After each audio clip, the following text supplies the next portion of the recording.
After this time it ceased to be a royal residence. The charm of Kensington Gardens, with its beautiful walks and secluded sylvan nooks, the happy hunting ground of London children and the home of Peter Pan, has inspired many writers to sing its praises. In this lone open glade I lie, screened by deep boughs on either hand, and at its end, to stay the eye, those black-crowned red-boled pine trees stand. Birds here make song, each bird has his, across the girding city's hum. How green under the boughs it is, how thick the tremulous sheep cries come.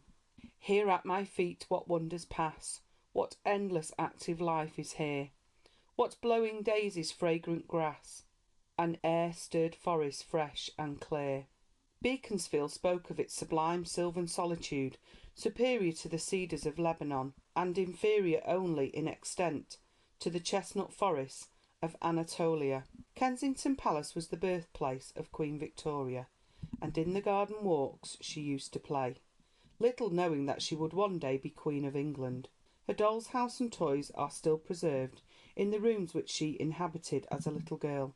4 years had passed since the Battle of Waterloo, when the Princess Victoria was born, and England was settling down to a time of peace after long years of warfare. In 1830 George IV died, and was succeeded by his brother, the Duke of Clarence, as William IV, the Sailor King. Though not in any respect a great monarch, he proved himself to be a good king, and one who was always wishful to do the best that lay in his power for the country's good. He was exceedingly hospitable, and gave dinners to thousands of his friends and acquaintances during the year, particularly inviting all his old messmates of the navy. He had 2 daughters by his marriage, and as these both died young, it was evident that the Princess Victoria might some day succeed to the throne.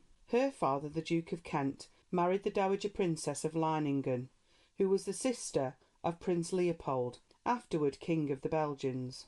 As a young man, the Duke had seen much service, for when he was only 17 years of age, he entered the Hanoverian army, where the discipline was severe and rigid. He afterwards served in the West Indies and Canada, and on his return to England he was made a peer with the title of Duke of Kent. He was afterward General and Commander-in-Chief in Canada and Governor of Gibraltar. At the latter place his love of order and discipline naturally made him unpopular, and owing to strong feeling on the part of the troops, it was considered wise to recall the Duke in 1803. In 1816 he settled in Brussels, and soon afterward met his future wife in Germany. Princess Victor Marie Louise was the youngest daughter of the Duke of Saxe-Coburg, and widow of Prince Charles of Leiningen, who on his death had left her as the regent of his principality. They were married at Coburg in May 1818. Some months afterward they came over to England, and on May the 24th, 1819, their daughter Alexandrina Victoria was born. The Duke still kept up his simple soldierly habits, for throughout his life he had always believed in regularly ordering one's day. He rose betimes and took a cup of coffee at 6 o'clock. Each servant of the household was allotted his or her regular duties, and was obliged at least once a day to appear before the Duke. There was a separate bell for each servant, and punctuality in attendance was insisted upon. The christening was attended by members of the royal family, and a dinner was held to celebrate the happy event. The Duke and Duchess removed soon afterward to Devonshire, and they were both much pleased with the beautiful surroundings of their new home. The Duke wrote at this time of his daughter: "My little girl thrives under the influence of a Devonshire climate, and is, I am delighted to say, strong and healthy. Too healthy, I fear, in the opinion of some members of my family, by whom she is regarded as an intruder. How largely she contributes to my happiness at this moment it is needless for me to say to you." The Duke had been determined from the first that his child should be born in England, for he wished her to be English both in upbringing and in feeling. His wife, who was described by those who knew her as being a singularly attractive woman, full of deep feeling and sympathy, fully shared his views on this point. In January 1820, when only 53 years of age, the Duke died quite suddenly from inflammation of the lungs, following upon a neglected cold. He was a man of deep religious feeling, and once in talking to a friend about his little daughter's future career, he said earnestly, Don't pray simply that hers may be a brilliant career, and exempt from those trials and struggles which have pursued her father, but pray that God's blessing may rest on her, that it may overshadow her, and that in all her coming years she may be guided and guarded by God. The widowed mother now returned to London, where the Duchess of Clarence, afterward Queen Adelaide, interested herself greatly in little Victoria. The Duchess now devoted herself entirely to the care of her child, and never did any little girl have a more loving and devoted mother. As much time as possible was spent in the open air, and Victoria went for rides about Kensington on a donkey, which was led by an old soldier, a great friend and favourite. She always had her breakfast and supper with her mother, and at 9 o'clock retired to her bed, which was placed close to her mother's. Until the time of her accession she led as simple and regular a life as thousands of other little girls. Many stories are told of her early years to illustrate the thoroughness of her home training. Even as a small child she was absolutely truthful, and her chief fault, that of wilfulness, was due to some extent to her high spirits and abundant energy. She was especially fond of dolls, and possessed a very large number, most of which were dressed as historical personages. She had practically no playmates of her own age, and in later life she often spoke of these early years as being rather dull.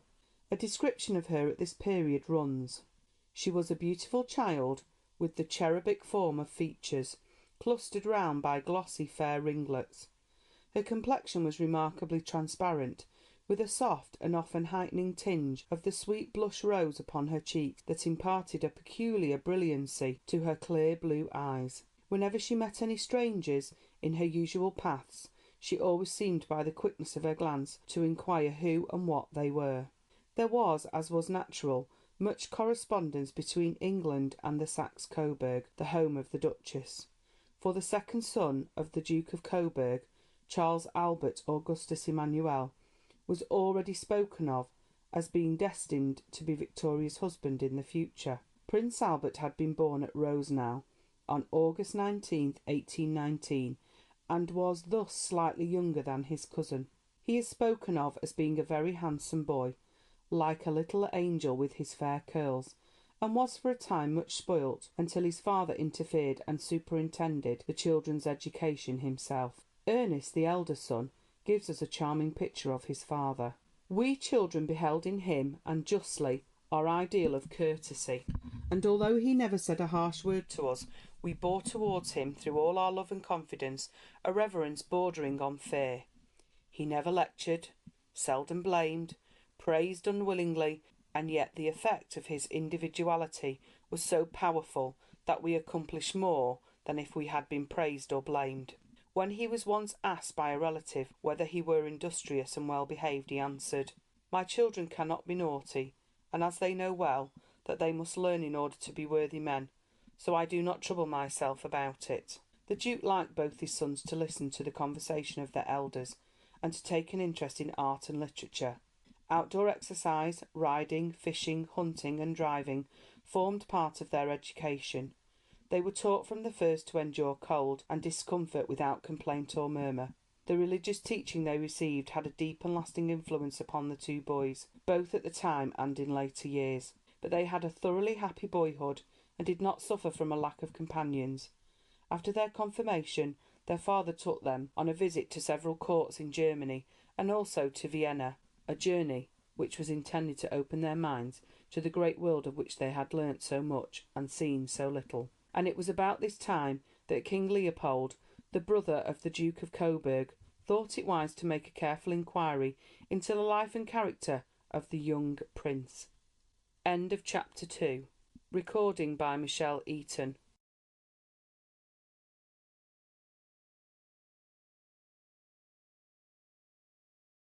God save thee, weeping queen, thou shalt be well beloved.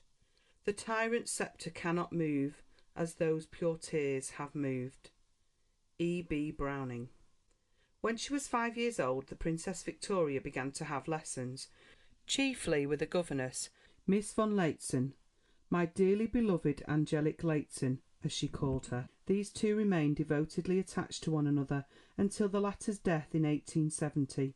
The young princess was especially fond of music and drawing, and it was clear that if she had been able to devote more time to study, she would in later years have excelled in both subjects. Her education was such as to fit her for her future position of Queen of England. The Princess did not, however, know that she was likely at any future time to be Queen.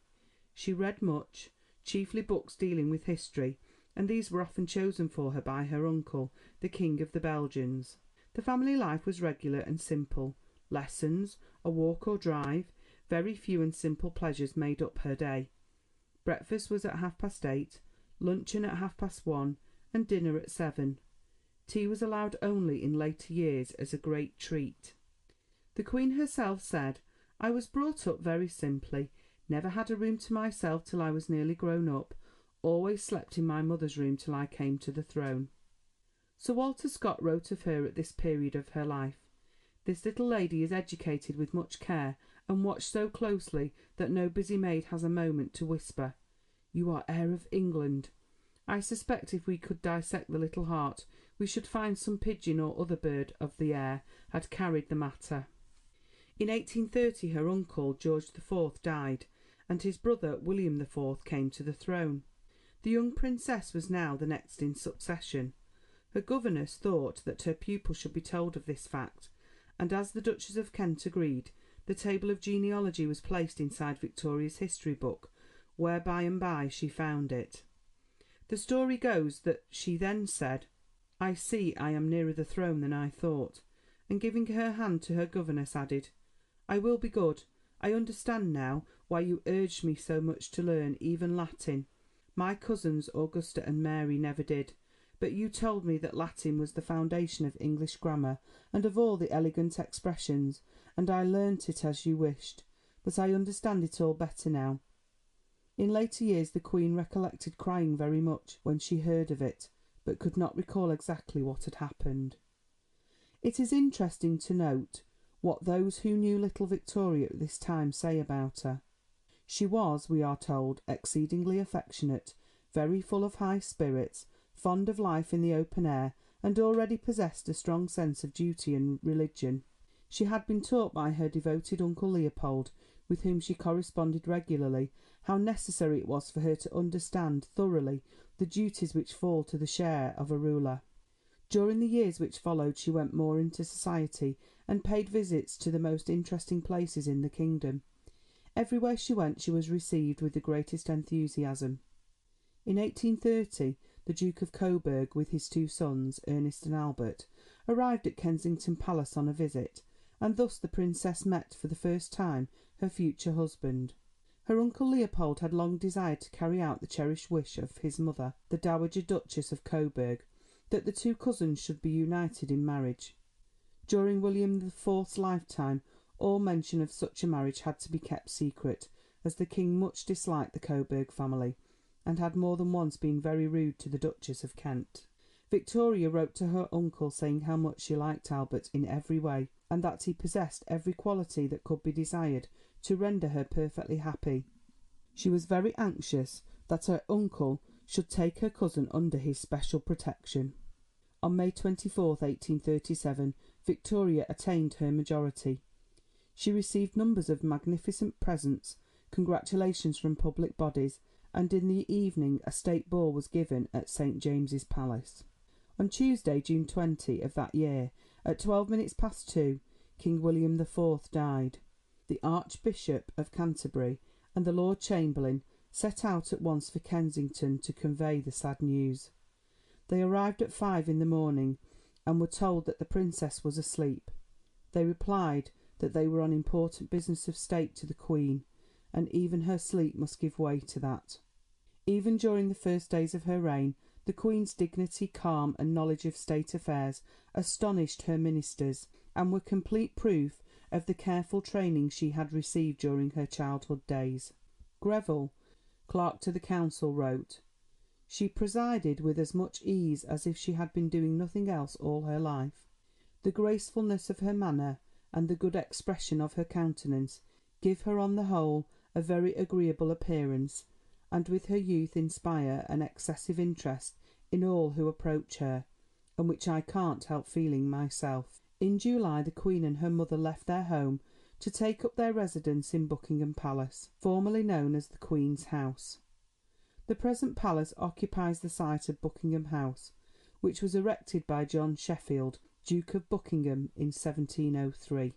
It was bought by George III for his wife in 1761, remodelled by George IV, and completed by William IV, who, however, had never lived there. 4 days later the Queen went in state to dissolve Parliament, and soon afterward removed to Windsor Castle, where she was joined for a time by her uncle and his wife.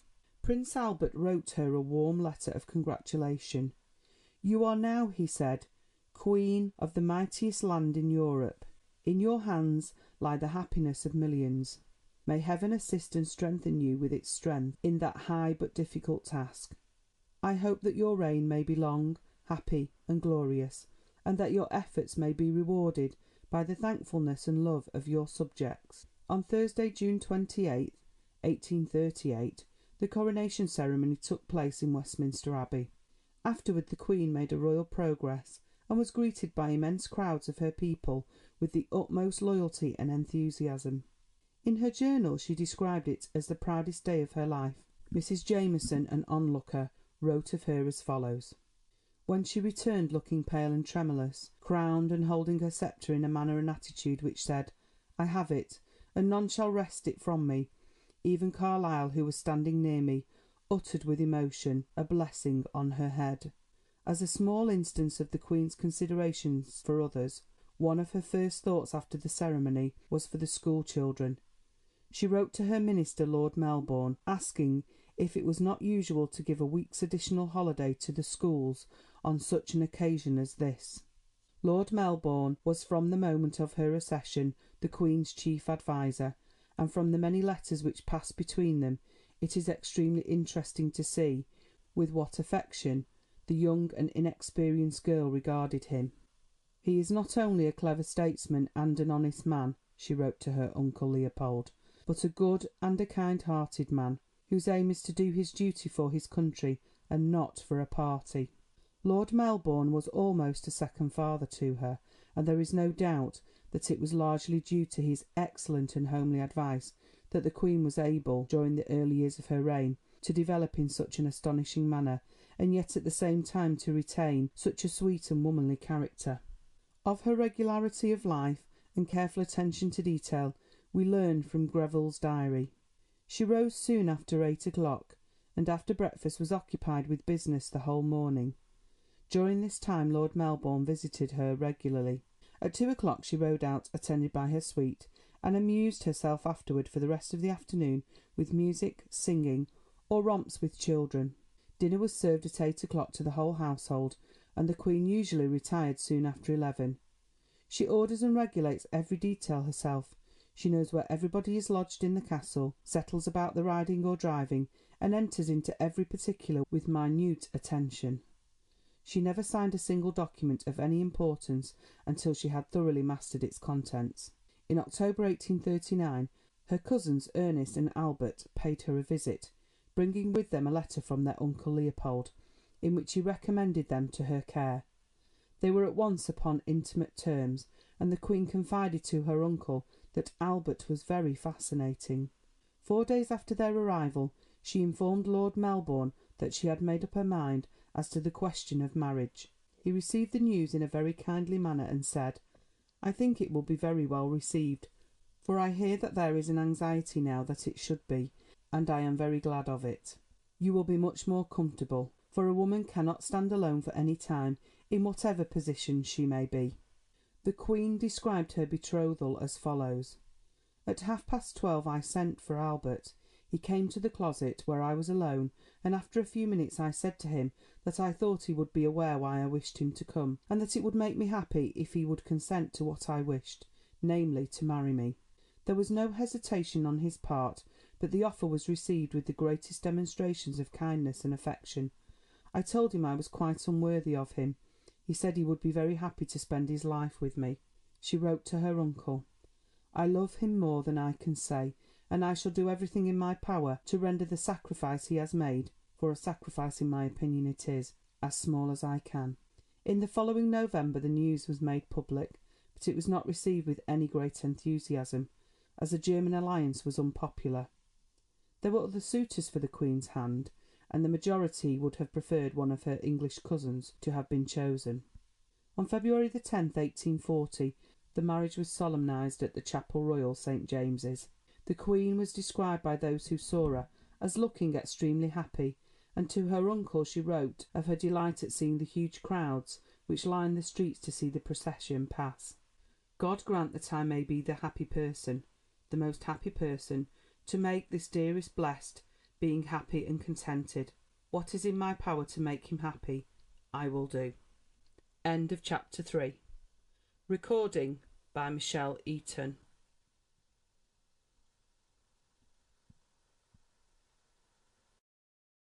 After 4 short days, the Queen and her husband returned to London, and from this time onward the Prince acted as his wife's secretary, attending to every little detail of the mass of correspondence and state documents which grew larger with every succeeding year.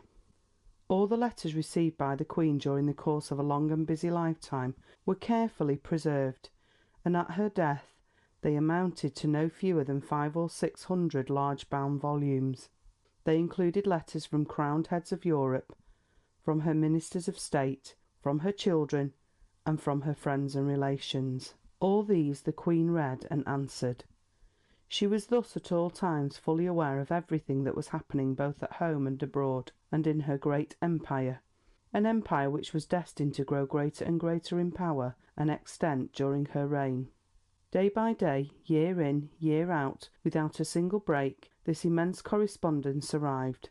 Ministers resigned, ministers were appointed, but there was neither halt nor rest. Truly the burden of empire is heavy for those who bear it. The young Prince determined from the first to master both national and European politics, for it must always be remembered that as he was a foreigner, everything in this country was for some time strange to him. In addition to being his wife's right hand, he took a leading part in all movements which might help to improve the education and conditions of life of the people. His fine training and sympathetic nature enabled him, little by little, to be the means of helping on important reforms. In addition to this, both he and his wife found time to work at drawing and music, which they studied together under the best masters. Throughout the Queen's correspondence, one reads of his devotion to her, both as husband and helpmate. The times were hard.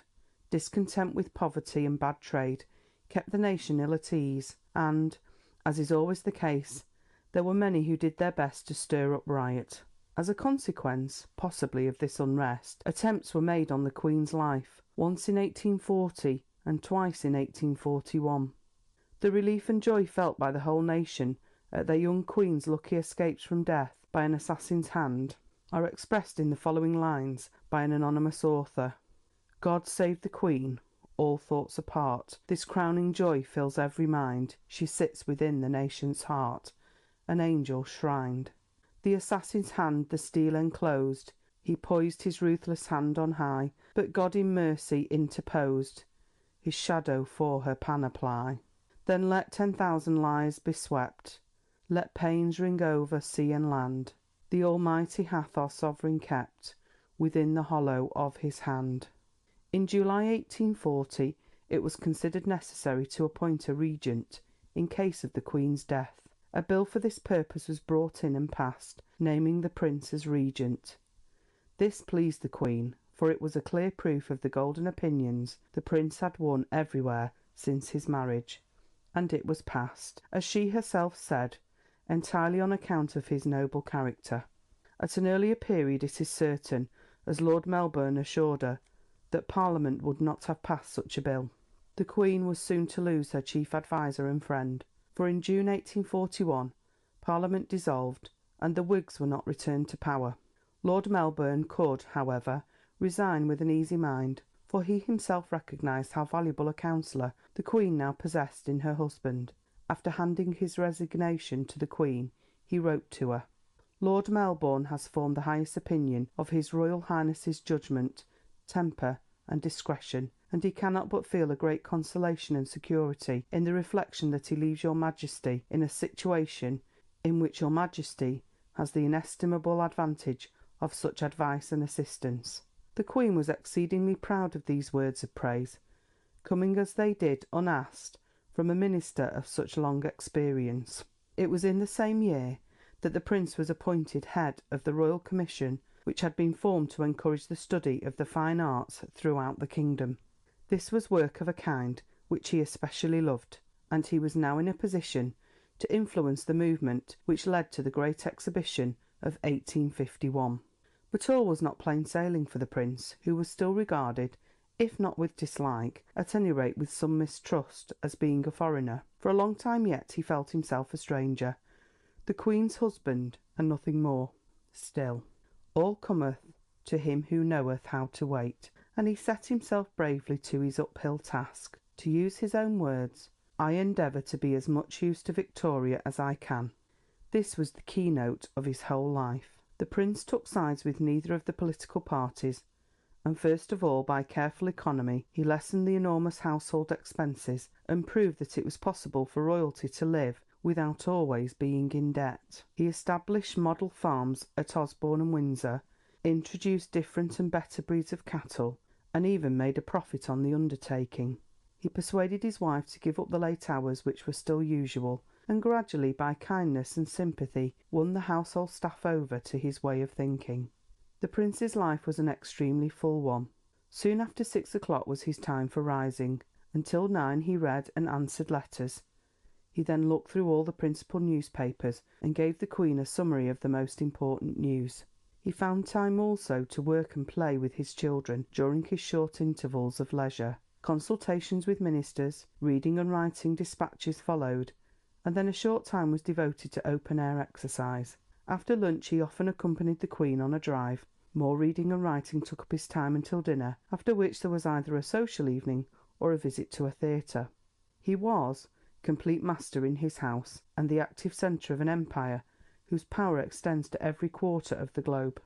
No British Cabinet Minister has ever worked so hard during the session of Parliament, and that is saying a good deal, as the Prince Consort did for 21 years. The Prince had no holidays at all. He was always in harness. Louis Philippe, the first French king who had ever visited this country, except King John, wrote of him, "Oh, he will do wonders. He is so wise. He is not in a hurry. He gains so much by being known. He will always give you good advice. Do not think I say so in flattery. No, no, it is from my heart. He would be like his uncle, equally wise and good. He will be of the greatest use to you, and will keep well at your side if a time of vicissitude should come, such as I hope may never be, but, after all, no one can tell." End of chapter 4. Recording by Michelle Eaton.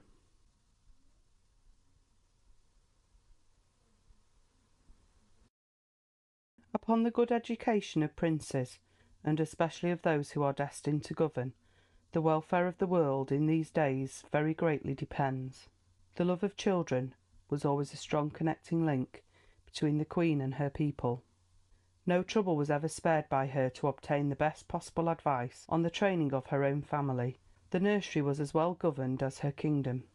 Acting upon the advice of Baron Stockmar, the Queen determined to have some one at the head on whom she could thoroughly rely, as her many occupations prevented her from devoting so much time to these duties as she would have wished. Lady Littleton, who had been a lady-in-waiting, was appointed governess to the royal family in 1842, and for 8 years she held this post, winning the affection and respect of her young pupils and the gratitude of the Queen and her husband.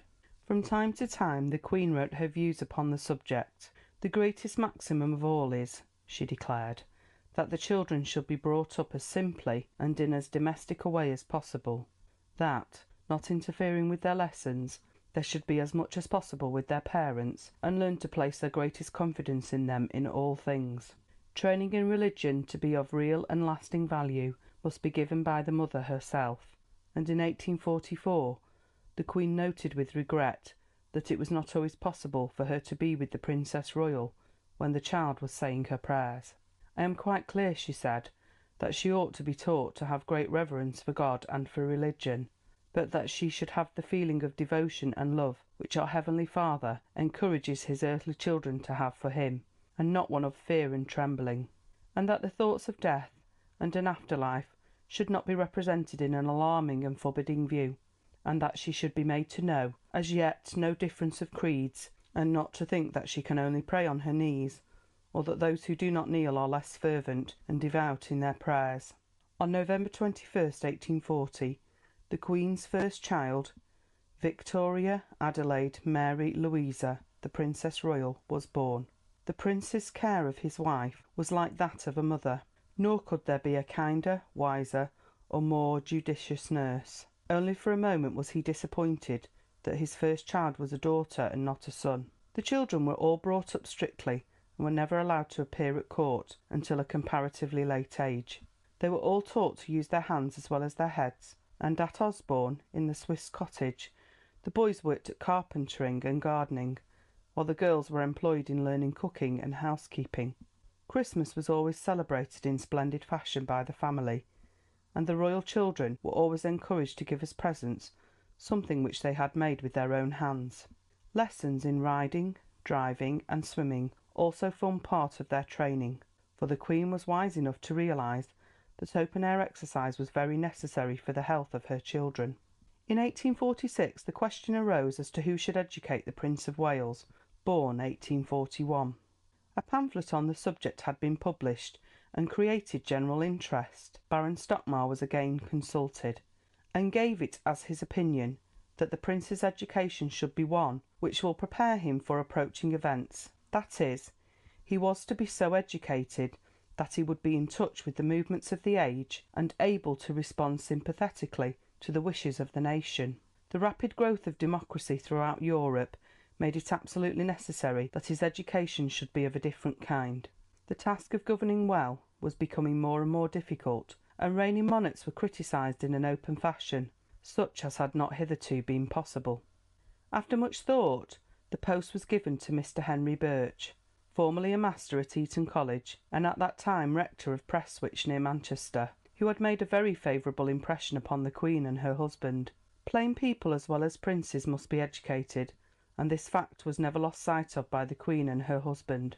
In 1857 the Prince called attention to the fact that there were at that time no fewer than 600,000 children between the ages of 3 and 15 absent from school, but known to be employed in some way. He pointed out also, and this seems in these days difficult to believe, that no less than 2,000,000 children were not attending school, and were, so far as could be ascertained, not employed in any way at all. The most interesting visitors whom the Queen entertained during her early married life were the Emperor Nicholas of Russia and Louis Napoleon of France. The Emperor Nicholas came to England, as he told the Queen, to see things with his own eyes, and to win, if he could, the confidence of English statesmen. I esteem England highly, but as to what the French say of me, I care not. He was, however, undoubtedly jealous of this country's growing friendship with her old enemy, France. But any attempt to weaken this met with no encouragement.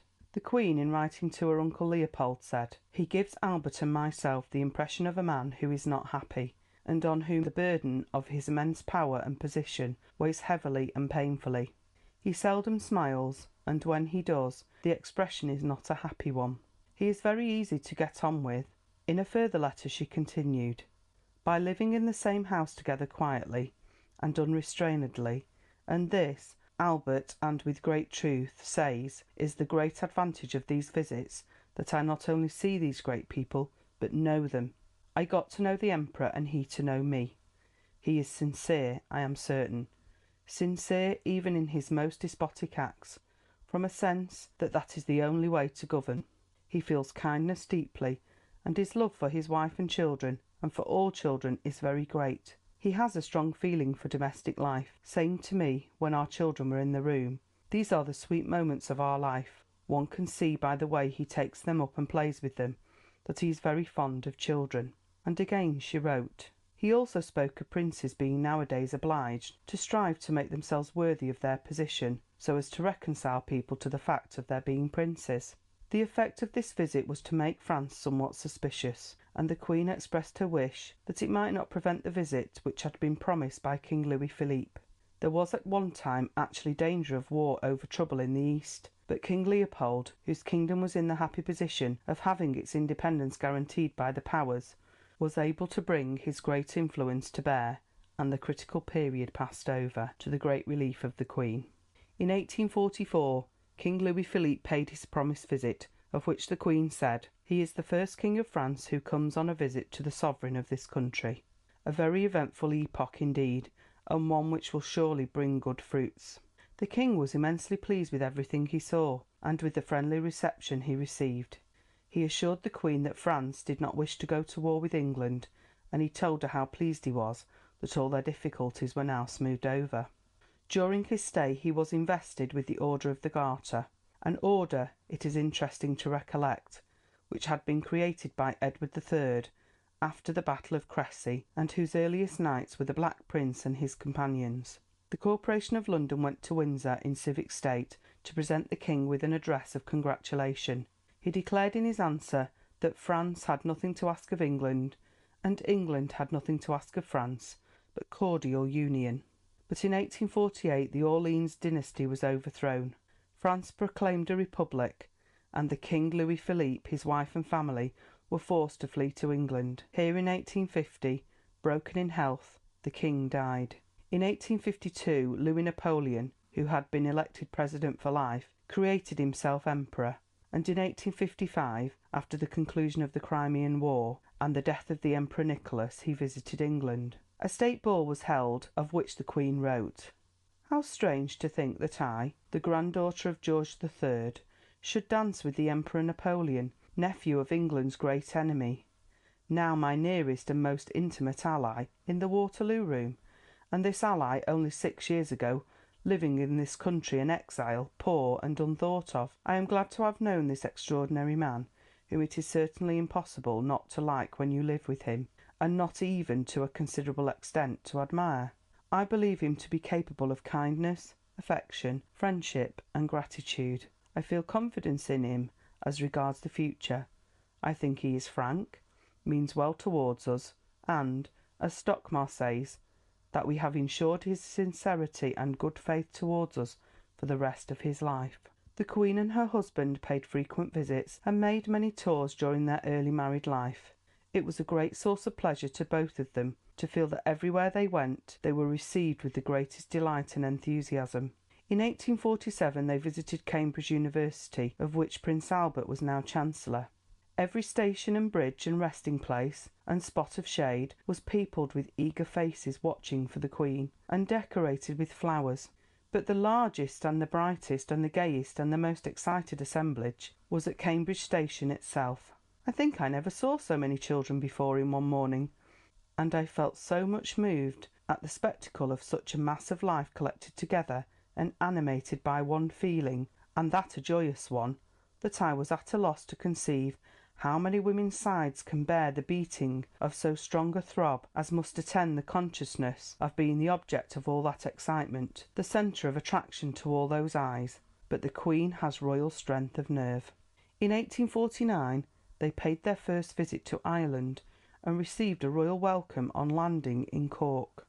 The Queen noticed particularly that the beauty of the women is very remarkable, and struck us much. Such beautiful dark eyes and hair, and such fine teeth. Almost every third woman was pretty, and some remarkably so. The royal children were the objects of great admiration. "Oh, Queen dear," screamed a stout old lady, "make one of them Prince Patrick, and all Ireland will die for you." In Dublin, the capital of a country which had very recently been in revolt, the loyal welcome was, if possible, even more striking. The Queen writes, "It was a wonderful and striking spectacle.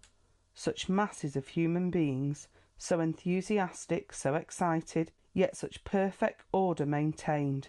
Then the numbers of troops, the different bands stationed at certain distances, the waving of hats and handkerchiefs, the bursts of welcome which rent the air, all made a never to be forgotten scene." Lord Clarendon, writing of the results of the Irish tour, said, "The people are not only enchanted with the Queen and the gracious kindness of her manner and the confidence she has shown in them, but they are pleased with themselves for their own good feelings and behaviour, which they consider have removed the barrier that hitherto existed between the sovereign and themselves, and that they now occupy a higher position in the eyes of the world.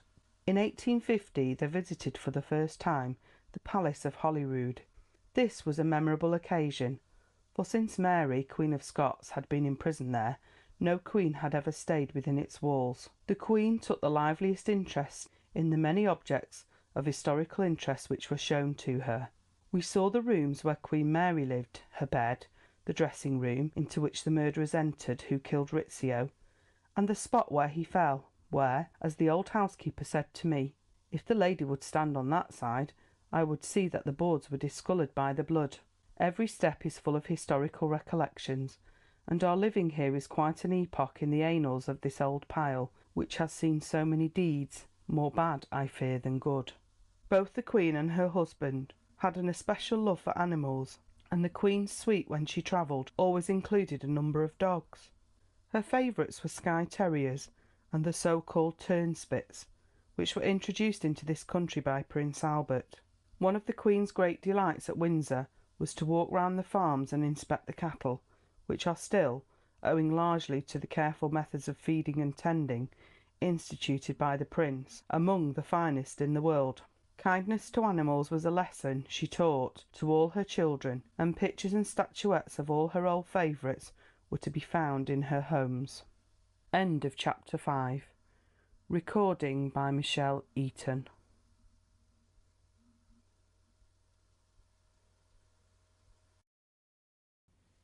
Two men I honour and no third. First the toil-worn craftsman, that with earth-made implement laboriously conquers the earth, and makes her man's. A second man I honour, and still more highly, him who is seen toiling for the spiritually indispensable, not daily bread, but the bread of life. Unspeakably touching is it, however, when I find both dignities united, and he that must toil outwardly for the lowest of man's wants is also toiling inwardly for the highest. To understand the many and bewildering changes which followed one another in rapid succession during the early years of Victoria's reign, it is necessary to read the literature, more especially the works of those writers who took a deep and lasting interest in the lives and work of the people. Democracy, the people, or the toiling class, was engaged in a fierce battle with those forces which it held to be its natural enemies. It was a battle of the rich against the poor, of the masters against the men, of right against might. England was a sick nation, at war with itself, and Chartism and the Chartists were some of the signs of the disease. The early Victorian age is the age of Thomas Carlyle, the stern, grim prophet, who, undaunted by poverty and ill health, painted England in dark colours as a country hastening to its ruin. His message was old and yet new, for men had forgotten it, as they always have from age to age. This was an age of competition, of supply and demand. Brotherly love had been forgotten, and cash payment had taken its place. Carlyle denounced this system as the shabbiest gospel that had been taught among men. He urged upon government the fact that it was their duty to educate and to uplift the masses, and upon the masters that they should look upon their workers as something more than money-making machines. The old system of guilds, in which the apprentice was under the master's direct care, had gone, and nothing had been put in its place. The value of Carlyle's teaching lies in the fact that he insisted upon the sanctity of work. All true work is religion, he said, and the essence of every true religion is to be found in the words, "Know thy work and do it." The best of the worth of every nation is to be found in their standard of life and work, and their rejection of a life of idleness. To make some nook of God's creation a little fruitfuller, better, more worthy of God, to make some human hearts a little wiser, manfuller, happier, more blessed, less accursed. It is work for a God.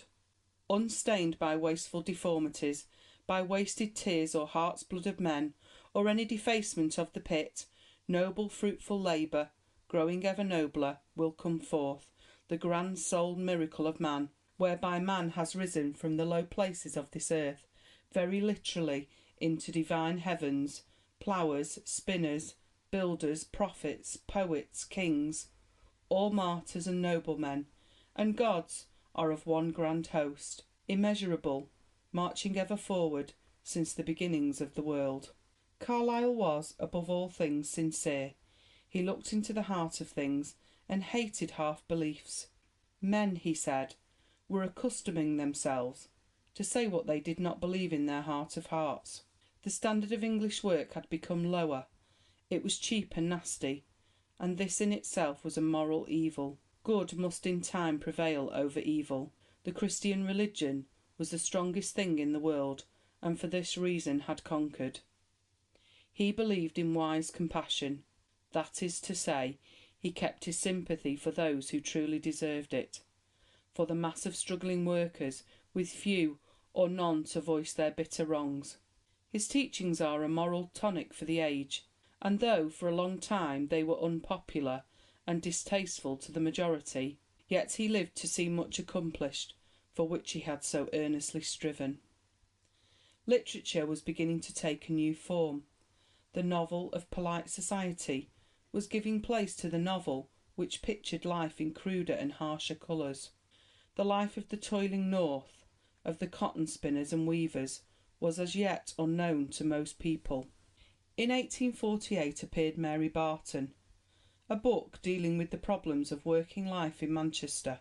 Mrs. Gaskell, its author, who is best known to most readers by her masterpiece Cranford, achieved an instant success and became acquainted with many literary celebrities, including Ruskin, Dickens and Charlotte Bronte, whose life she wrote. Mary Barton was written from the point of view of Labour, and North and South, which followed some years later, from that of Capital. Her books are exact pictures of what she saw around her during her life in Manchester, and many incidents from her own life appear in their pages. North and South shows us the struggle not only between master and men, as representing capital and labour, but also between ancient and modern civilisations. The South is agricultural, easygoing, idyllic. The North is stern, rude, and full of a consuming energy and passion for work. These are the two Englands of Mrs. Gaskell's time. The ways of the manufacturing districts, which seem unpleasing to those who do not really know them, are described with a faithful yet kindly pen, and we see that each life has its trials and its temptations. In the South all is not sunshine, and the life of the labourer can be very hard.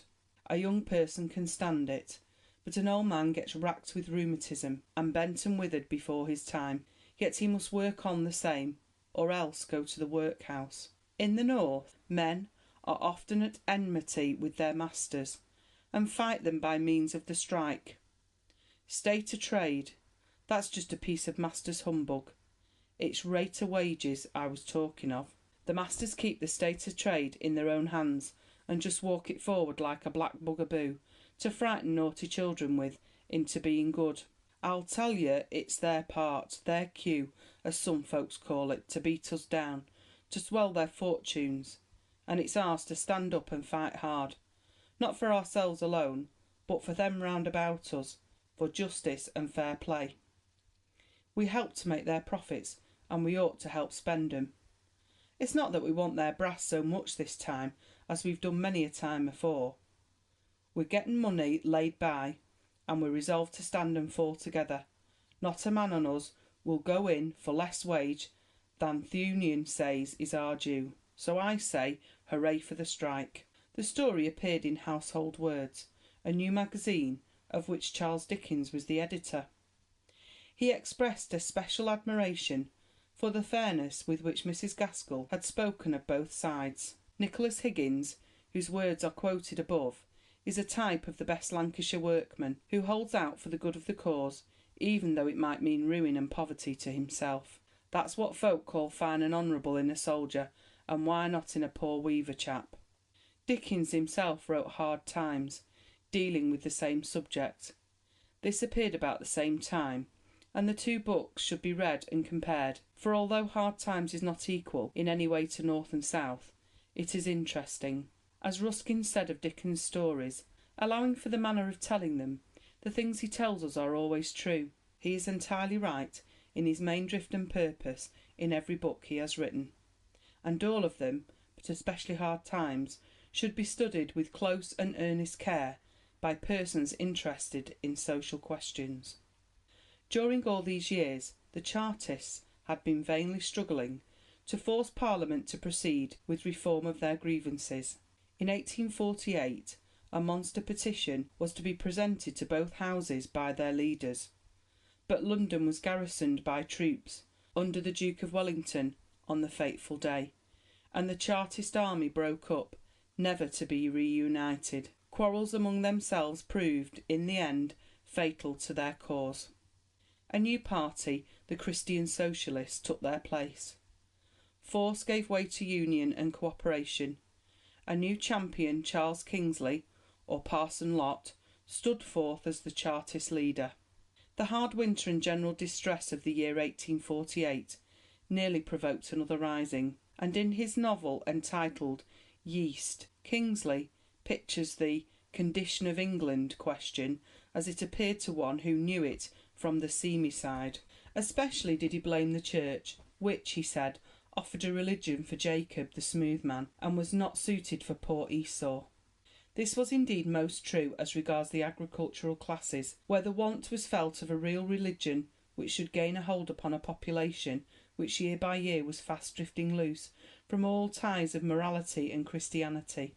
The peasantry, once the mainstay of England, and now trodden down and neglected, cannot rise alone and without help from those above them. What right have we to keep them down? What right have we to say that they shall know no higher recreation than the hogs? Because, forsooth, if we raised them, they might refuse to work for us. Are we to fix how far their minds may be developed? Has not God fixed it for us, when he gave them the same passions, talents, tastes as our own?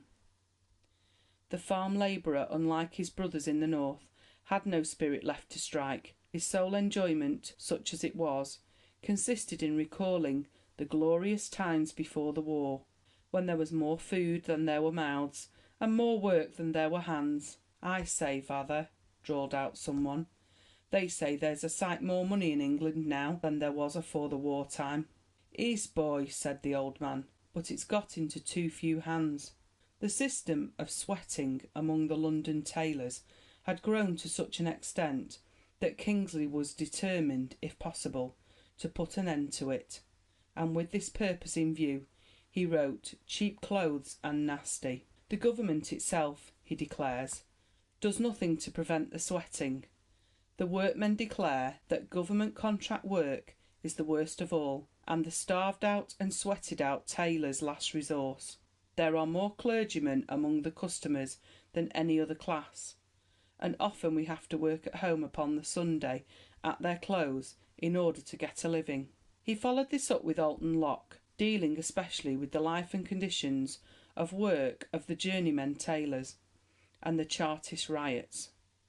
Both sides received some hard knocks, for Kingsley was a born fighter, and his courage and fearlessness won him many friends, even amongst the most violent of the Chartists.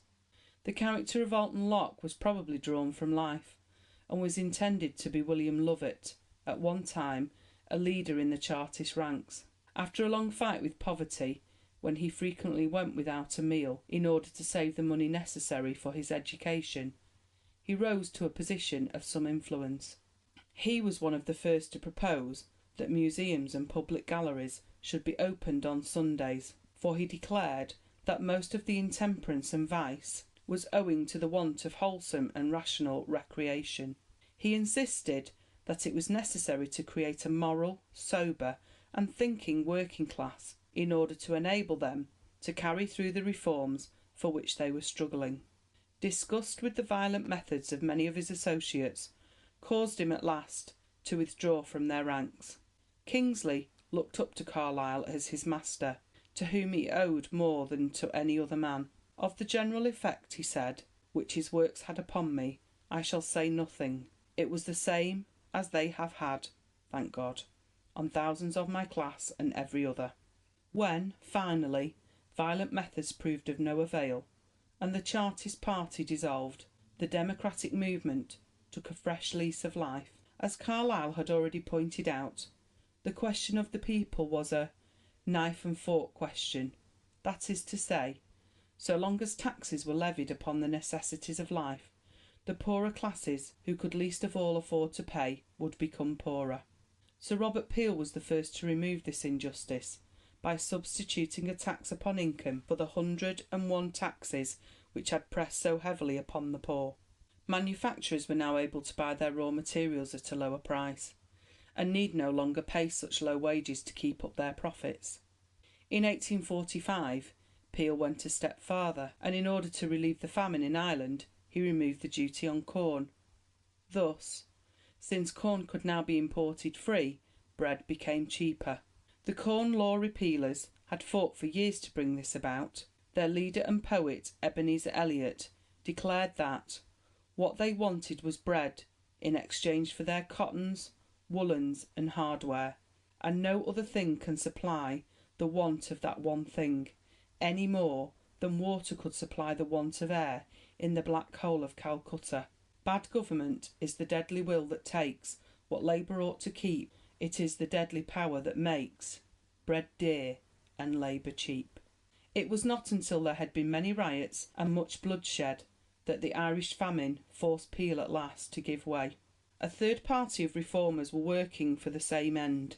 This was the Young England party, whose leader was Disraeli, a rising young politician. By birth a Jew, he had joined the English Church and the ranks of the Tory party. His early works are chiefly sketches of social and political life, and are not concerned with the question of the people. He took as his motto the words Shakespeare puts into ancient Pistol's mouth: "Why then the world's mine oyster, which I with sword will open," thus showing at an early age that he had a firm belief in his own powers. From the beginning of his career he never hesitated in championing the cause of the people, and declared that he was not afraid or ashamed to say that he wished more sympathy had been shown on both sides towards the Chartists. The people had begun to look upon the upper classes as their oppressors, who were living in comfort upon the profits wrung from their poorer brethren. Thomas Cooper, in his autobiography, describes the reckless and irreligious spirit which continued poverty was creating among the half-starved weavers. "Let us be patient a little longer, lads. Surely God Almighty will help us." "Talk no more about thy God Almighty," was the sneering reply. "There isn't one. If there was one, he wouldn't let us suffer as we do."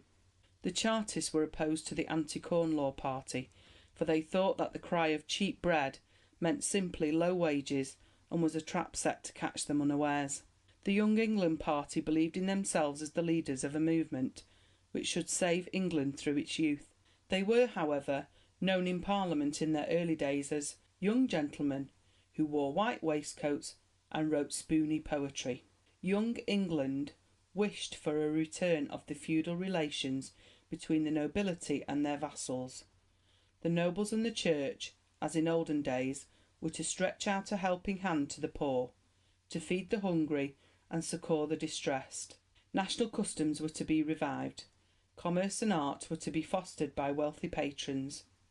The crown was once more to be in touch with the people.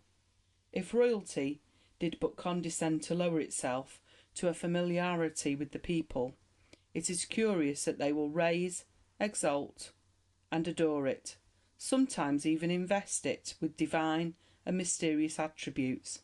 If, on the contrary, it shuts itself up in an august seclusion, it will be mocked and caricatured. If the great only knew what stress the poor lay by the few forms that remain to join them, they would make many sacrifices for their maintenance and preservation.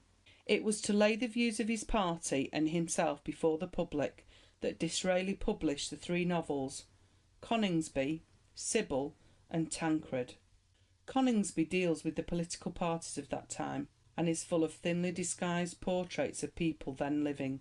Sybil, from which a quotation is given elsewhere, is a study of life among the working classes. Tancred discusses what part the Church should take in the government of the people. Though the life of the Young England party was short, it succeeded by means of agitation in and out of Parliament in calling public attention to the harshness of the new Poor Law and the need for social reform. Carlyle was again the writer who influenced the young Disraeli, for the latter saw that to accomplish anything of real value he must form his own party and break loose from the worn-out beliefs and prejudices of both political parties. Though in later days he will be remembered as a statesman rather than as a novelist, it is necessary to study those three books in order to understand what England and the English were in Victoria's early years. Each of these reform parties had rendered signal service in their own fashion.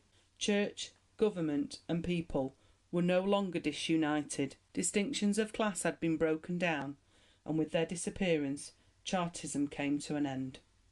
The failure of the physical force Chartists in 1848 had served to enforce the lesson taught by Carlyle and Kingsley, that the way to gain reform was not through deeds of violence and bloodshed. Each man must learn to fit himself for his part in the great movement toward reform. Intelligence, not force, must be their weapon. After years of bitter strife between the two nations, England at last enjoyed peace within her own borders. That peace which a patriot poet, Ernest Jones, during a time of bitter trial, had so earnestly prayed for. God of battles, give us peace, rich with honours proud increase. Peace that frees the fettered brave, peace that scorns to make a slave. Peace that spurns a tyrant's hand, peace that lifts each fallen land. Peace of peoples, not of kings, peace that conquering freedom brings. Peace that bids oppression cease, God of battles, give us peace. Appendix to Chapter 6. 1838. The Chartist Movement. The Chartists demanded annual parliaments, manhood suffrage, vote by ballot, equal electoral districts, abolition of the property qualification for members of Parliament, payment for members of Parliament. The Reform Act of 1832 had brought the middle classes into power, and the working classes were now striving to better their own lives. 1842. A motion for free trade defeated in Parliament by a large majority. 1843. Agitation in Ireland for the repeal of the Union. Daniel O'Connell, the leader, arrested. He was found guilty of conspiracy, but his sentence was afterward revoked by the House of Lords. 1845. Failure of the potato crop in Ireland. 1846.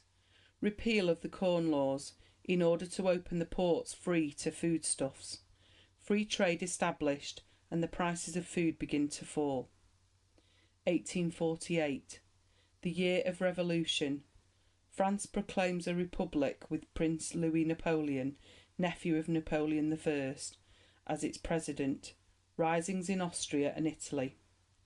Renewal of the Chartist agitation. The meeting in London to present a petition to Parliament proves a failure.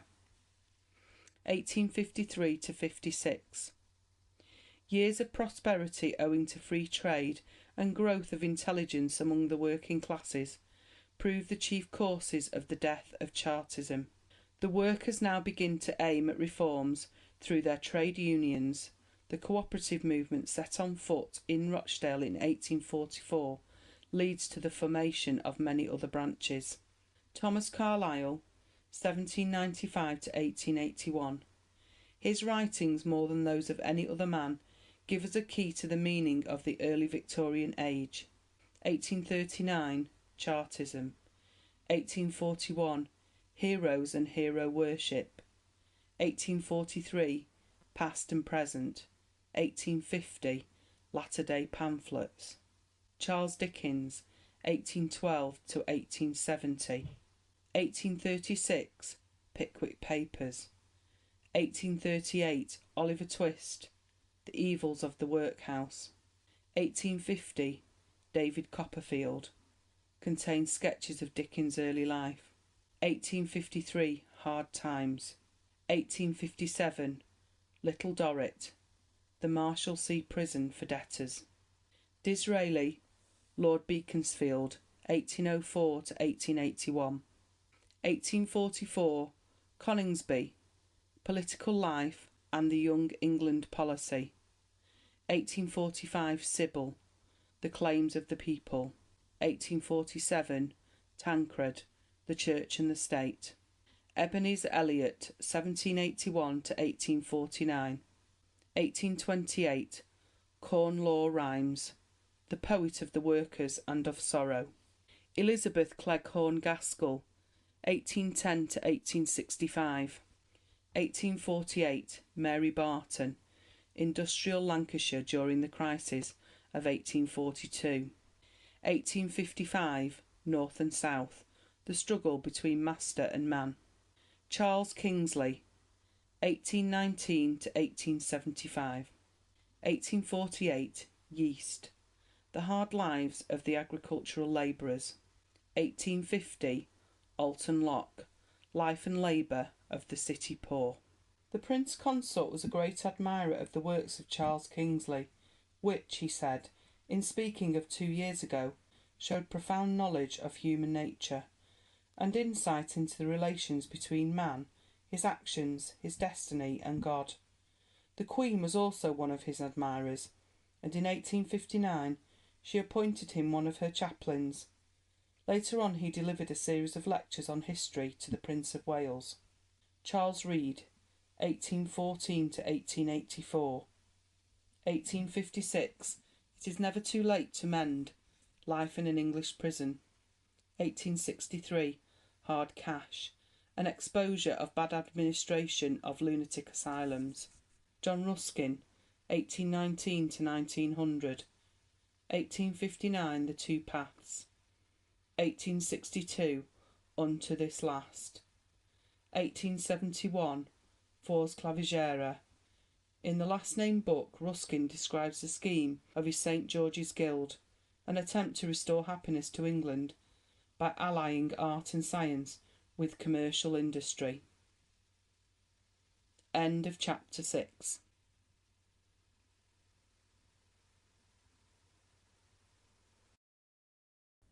From the folding of its robe it brought 2 children, wretched, abject, frightful, hideous, miserable. They were a boy and a girl, yellow, meagre, ragged, scowling, wolfish, but prostrate too in their humility. They are man's, said the spirit, looking down upon them, and they cling to me, appealing from their fathers. This boy is ignorance, the girl is want. Beware them both, and all of their degree, but most of all beware this boy, for on this brow I see that written which is doom, unless the writing be erased. Charles Dickens, A Christmas Carol. In surveying the long reign of Queen Victoria, nothing strikes one more than the gradual growth of interest in children and the many changes in the nation's ideas of their upbringing and education. At the beginning of her reign, the little children of the poor were for the most part slaves, and were often punished more cruelly by their taskmasters than the slaves one reads of in Uncle Tom's Cabin. When Disraeli, afterward Lord Beaconsfield and Prime Minister, wrote Sybil, he drew in that book a terrible picture of the life of children in the manufacturing districts and in the country villages. The following extract speaks for itself. There are many in this town who are ignorant of their very names, very few who can spell them. It is rare that you meet with a young person who knows his own age, rarer to find the boy who has seen a book, or the girl who has seen a flower. Ask them the name of their sovereign and they will laugh. Who rules them on earth, or who can save them in heaven, are alike mysteries to them. In such a town as Disraeli describes, there were no schools of any kind, and the masters treated their apprentices as the Mamelukes treated the Egyptians. The author declares that there is more serfdom now in England than at any time since the Conquest. The people were better clothed, better fed, and better lodged just before the War of the Roses than they are at this moment. The average term of life among the working classes is 17. One of the first results of machinery taking the place of human labour was that an enormous number of women and young children of both sexes were employed in the factories in place of grown men, who were no longer needed. Especially in the spinning mills, thousands of men were thrown out of work, and lower wages were paid to those who took their place. This led directly to the breaking up of the home and home life.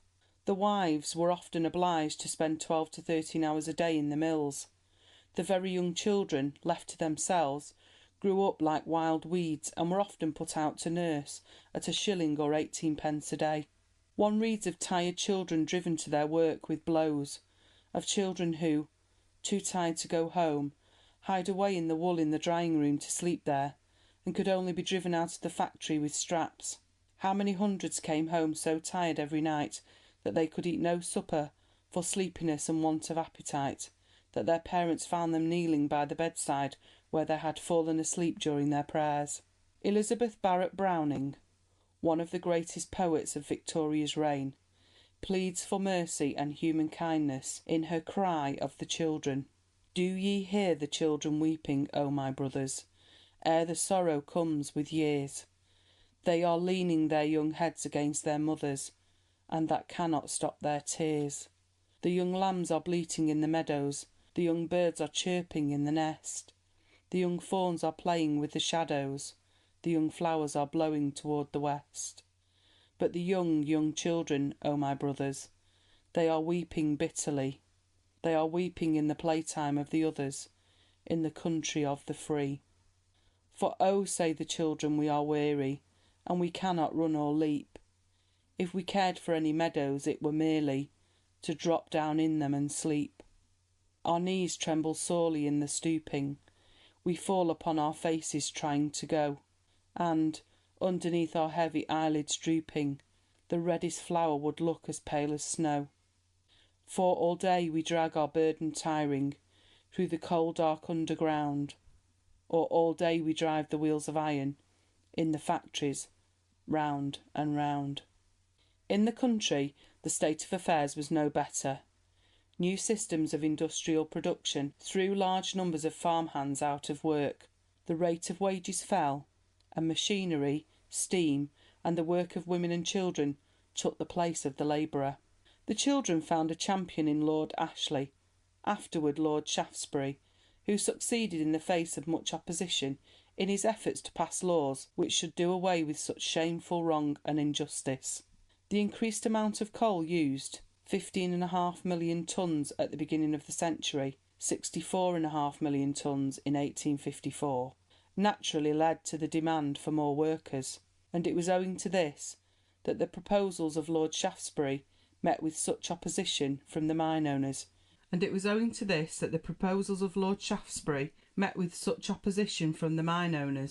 who feared that if child labour were made illegal, they would not have sufficient hands to work the mines, and they would have to pay higher wages. The Act of 1842 forbade altogether the employment of women and girls in the mines, and allowed only boys of the age of 10 or more to do such work. The poor law guardians of the time used to send children into the mines at the age of 7 as a means of finding employment for them. The hours of work were limited to 10 daily and 58 each week. Little or no attempt was made in the bill to give children the means of obtaining a good education, although considerably more than half of the children in the country never went to school at all, and many large towns were without a proper school. By a previous Factory Act of 1834, all children under 14 years of age were compelled to attend school for 2 hours daily. The employer was allowed to deduct 1 penny a week from the child's wages to pay the teacher. This proved absolutely useless, as the masters employed worn-out workers as teachers, and in consequence the children learnt nothing at all. It was not until the year 1870 that a bill was passed in Parliament to create an adequate number of public elementary schools for every district in the kingdom. To show the increase in the number of schools built, there were in the year 1854 3,825, and in the year 1885 21,976. But the children of England owe almost as much to Charles Dickens as they do to Lord Shaftesbury. He was almost the first, and certainly the greatest writer who, with a heart overflowing with sympathy for little children, has left us in his books a gallery of portraits which no one can ever forget. He himself, a very small and not over particularly taken care of boy, passed through a time of bitter poverty, and his stay at school, short as it was not a period of his life upon which he looked back with any pleasure. The material for his books was drawn from life, from his own and from the lives of those around him, and for this reason all that he wrote will always be of great value, as it gives us a good idea of the early and mid-Victorian days. His ambition was to strike a blow for the poor, to leave one's hand upon the time, lastingly upon the time, with one tender touch for the mass of toiling people. Who can ever forget in the Christmas Carol the crippled Tiny Tim, who behaved as good as gold and better? Somehow he gets thoughtful, sitting by himself so much, and thinks the strangest things you've ever heard. He told me, coming home, that he hoped the people saw him in church because he was a cripple, and it might be pleasant to them to remember upon Christmas Day who made lame beggars walk and blind men see. Other pictures of suffering childhood are Little Nell and the Marchioness in the Old Curiosity Shop, Joe and Charlie in Bleak House, and Smike, the victim of the inhuman schoolmaster Squares. The cruelty of the times is shown in the case of an unfortunate sempstress who tried to earn a living by making shirts for 3 halfpence each. Once, when she had been robbed of her earnings, she tried to drown herself. The inhuman magistrate before whom she was brought told her that she had no hope of mercy in this world. It was after hearing of this from Charles Dickens that Thomas Hood wrote the well-known Song of the Shirt. Work, work, work, from weary chime to chime, work, work, work, as prisoners work for crime, band and gusset and seam, seam and gusset and band, till the heart is sick and the brain benumbed, as well as the weary hand. The age might well take to heart the lesson taught by the great souled writer, that the 2 chief enemies of the times were ignorance and want. The lot of the unfortunate children in the Union workhouses was no better. They were treated rather worse than animals, with no sympathy or kindness, owing to the ignorance of those who were set in authority over them. Anyone who reads Oliver Twist may learn the nature of the life led by the pauper children in those good old days.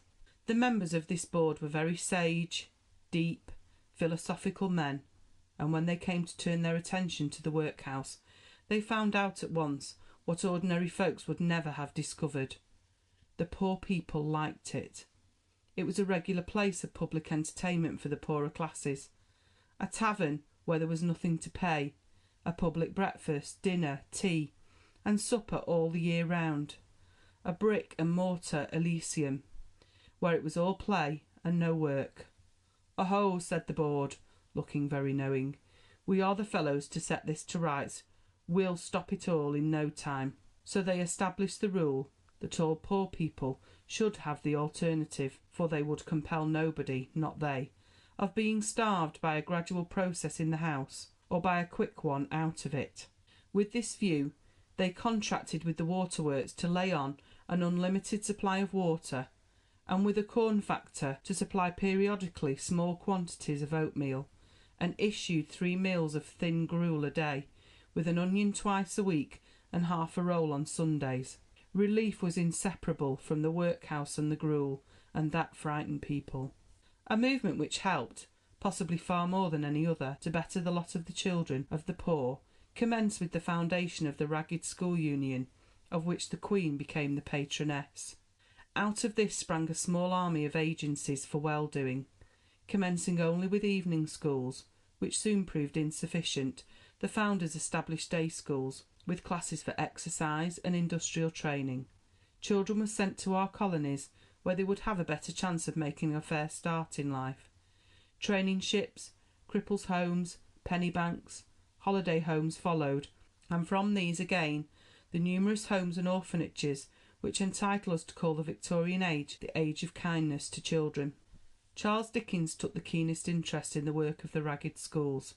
A letter from Lord Shaftesbury, quoted in his Life, gives a clear idea of the marvellous work they had accomplished up to the year 1871.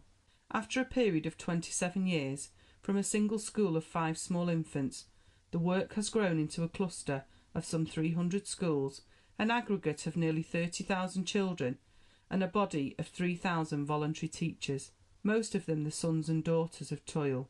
Of more than 300,000 children, which, on the most moderate calculation, we have a right to conclude have passed through these schools since their commencement. I venture to affirm that more than 100,000 of both sexes have been placed out in various ways, in emigration, in the marine, in trades, and in domestic service. For many consecutive years I have contributed prizes to thousands of the scholars, and let no one omit to call to mind what these children were, whence they came, and whither they were going, without this merciful intervention. They would have been added to the perilous swarm of the wild, the lawless, the wretched, and the ignorant, instead of being, as by God's blessing they are, decent and comfortable, earning an honest livelihood, and adorning the community to which they belong. Dickens believed first of all in teaching children cleanliness and decency before attempting anything in the form of education. Give him and his, he said, a glimpse of heaven through a little of its light and air. Give them water, help them to be clean, lighten the heavy atmosphere in which their spirits flag, and which makes them the callous things they are. And then, but not before, they will be brought willingly to hear of him whose thoughts were so much with the wretched, and who had compassion for all human sorrow. End of chapter 7.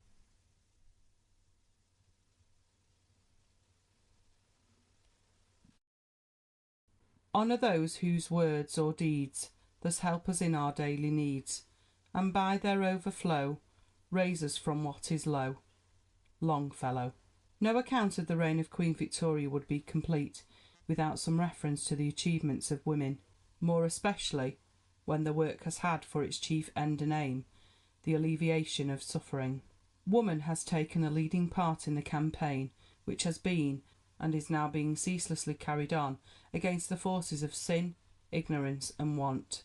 In the early years of Victoria's reign, the art of sick nursing was scarcely known at all. The worst type of nurse is vividly pictured for us by Charles Dickens in Martin Chuzzlewit. She was a fat old woman, this Mrs. Gamp, with a husky voice and a moist eye, which she had a remarkable power of turning up and only showing the white of it. Having very little neck, it cost her some trouble to look over herself, if one may say so, at those to whom she taught. She wore a very rusty black gown, rather the worse for snuff, and a shawl and bonnet to correspond. In these dilapidated articles of dress she had, on principle, arrayed herself time out of mind on such occasions as the present. The face of Mrs. Gamp, the nose in particular, was somewhat red and swollen, and it was difficult to enjoy her society without becoming conscious of a smell of spirits.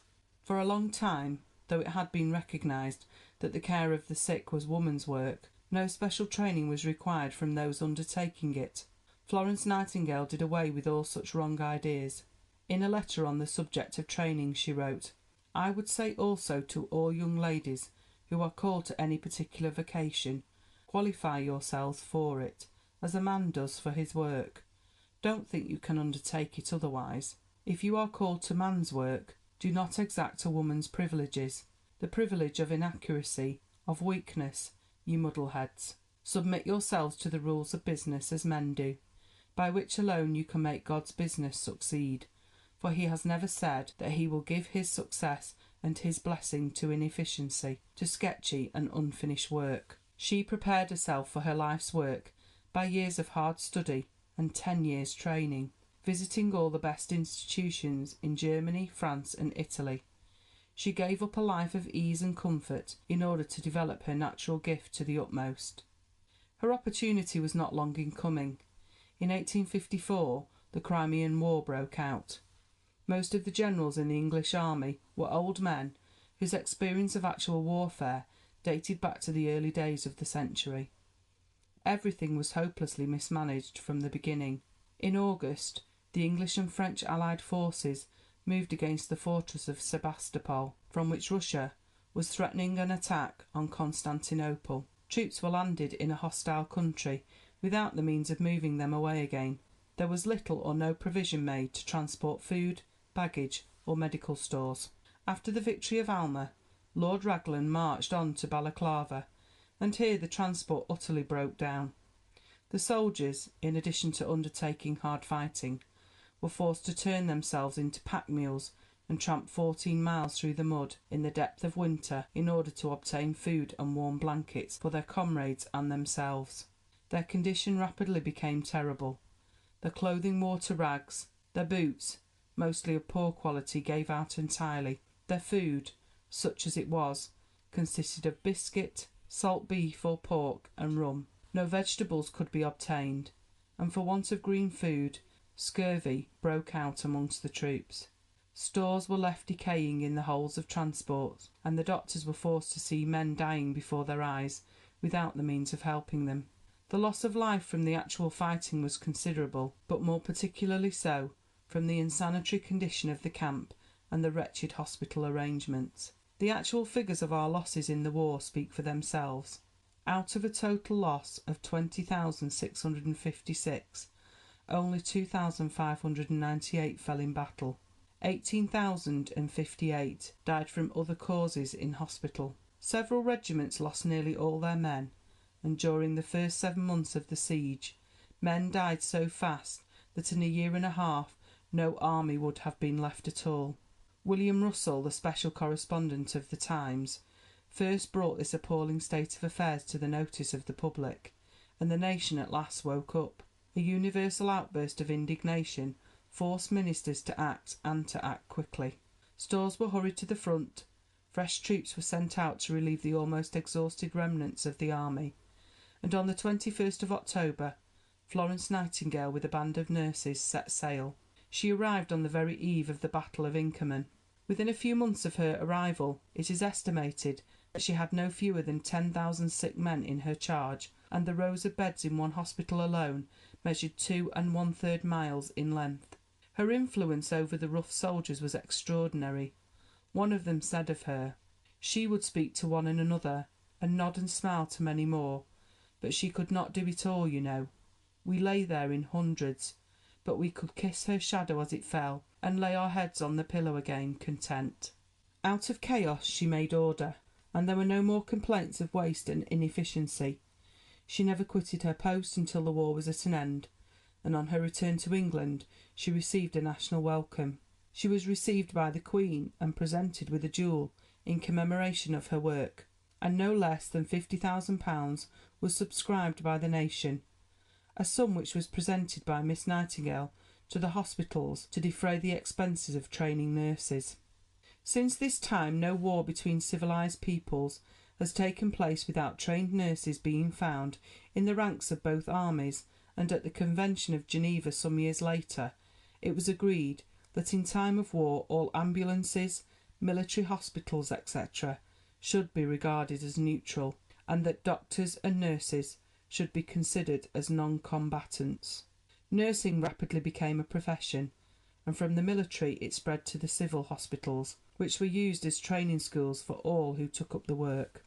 Florence Nightingale's advice was sought by the government and freely given upon every matter which affected the health of the people, and it is entirely owing to her influence and example that speedy reforms were carried out, especially in the army. Her noble work was celebrated by Longfellow in his poem Santa Filomena, often better known as The Lady with the Lamp. Thus thought I, as by night I read of the great army of the dead, the trenches cold and damp, the starved and frozen camp, the wounded from the battle plain in dreary hospitals of pain, the cheerless corridors, the cold and stony floors. Lo, in that house of misery, a lady with a lamp I see, pass through the glimmering gloom, and flit from room to room. And slow, as in a dream of bliss, the speechless sufferer turns to kiss her shadow as it falls upon the darkening walls. The Queen followed the course of the war with painful interest. "This is a terrible season of mourning and sorrow," she wrote. "How many mothers, wives, sisters, and children are bereaved at this moment.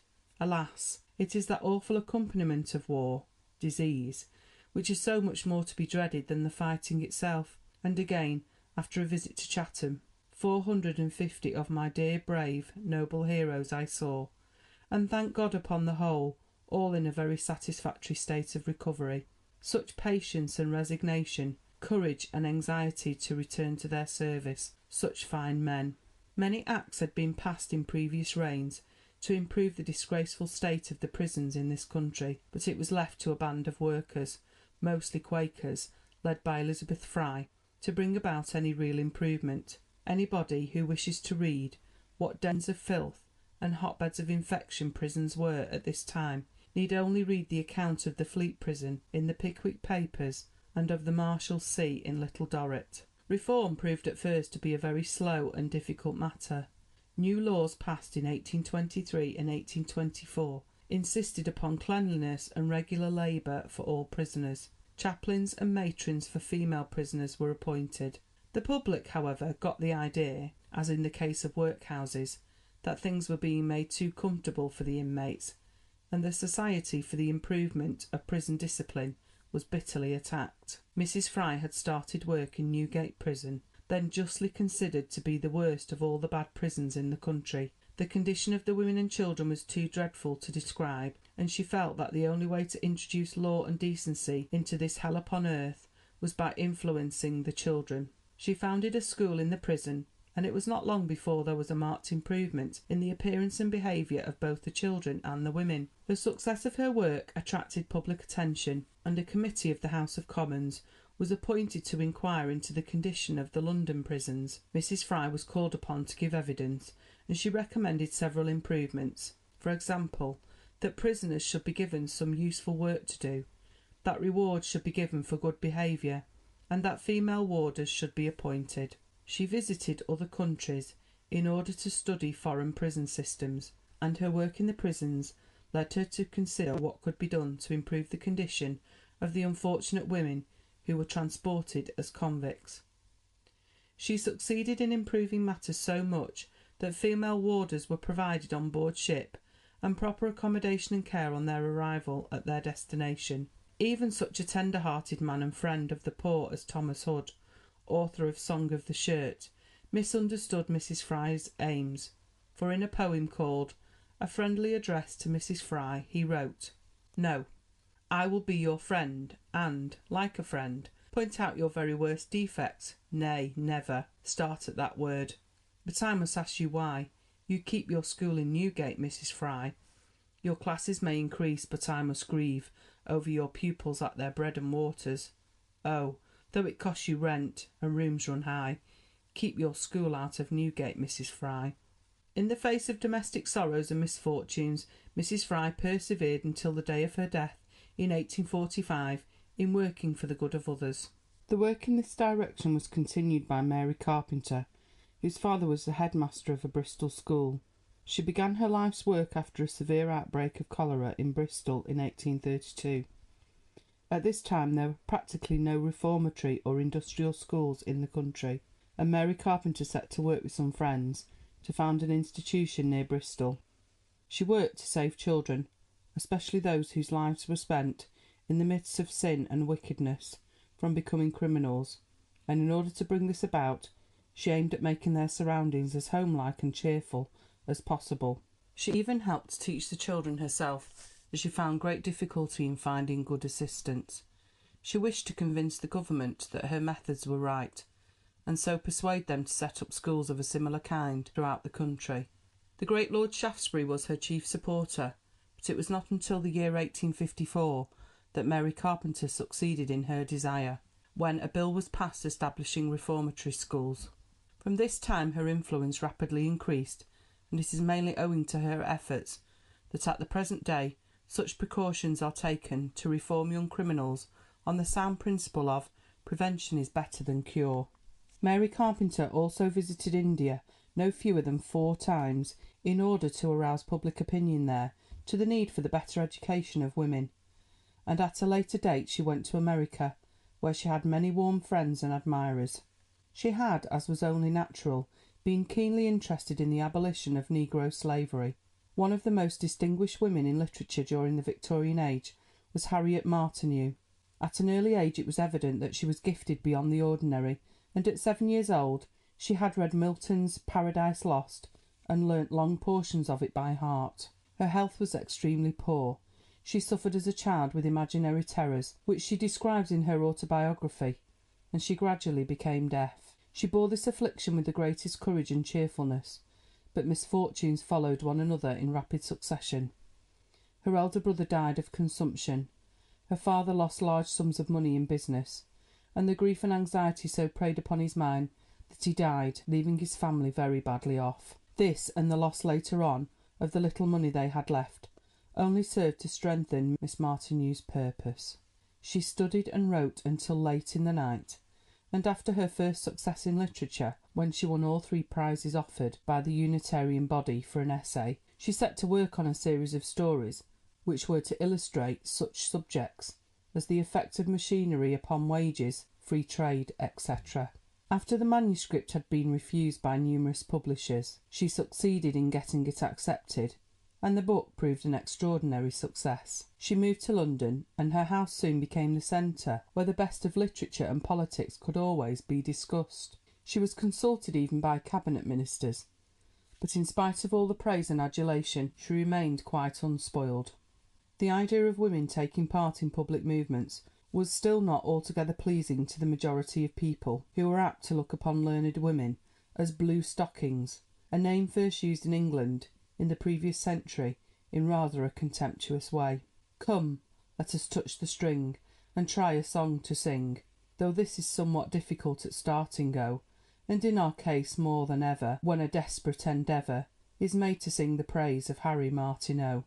Of bacon, eggs, and butter, rare philosophy she'll utter, not a thing about your house but she'll take part in, oh.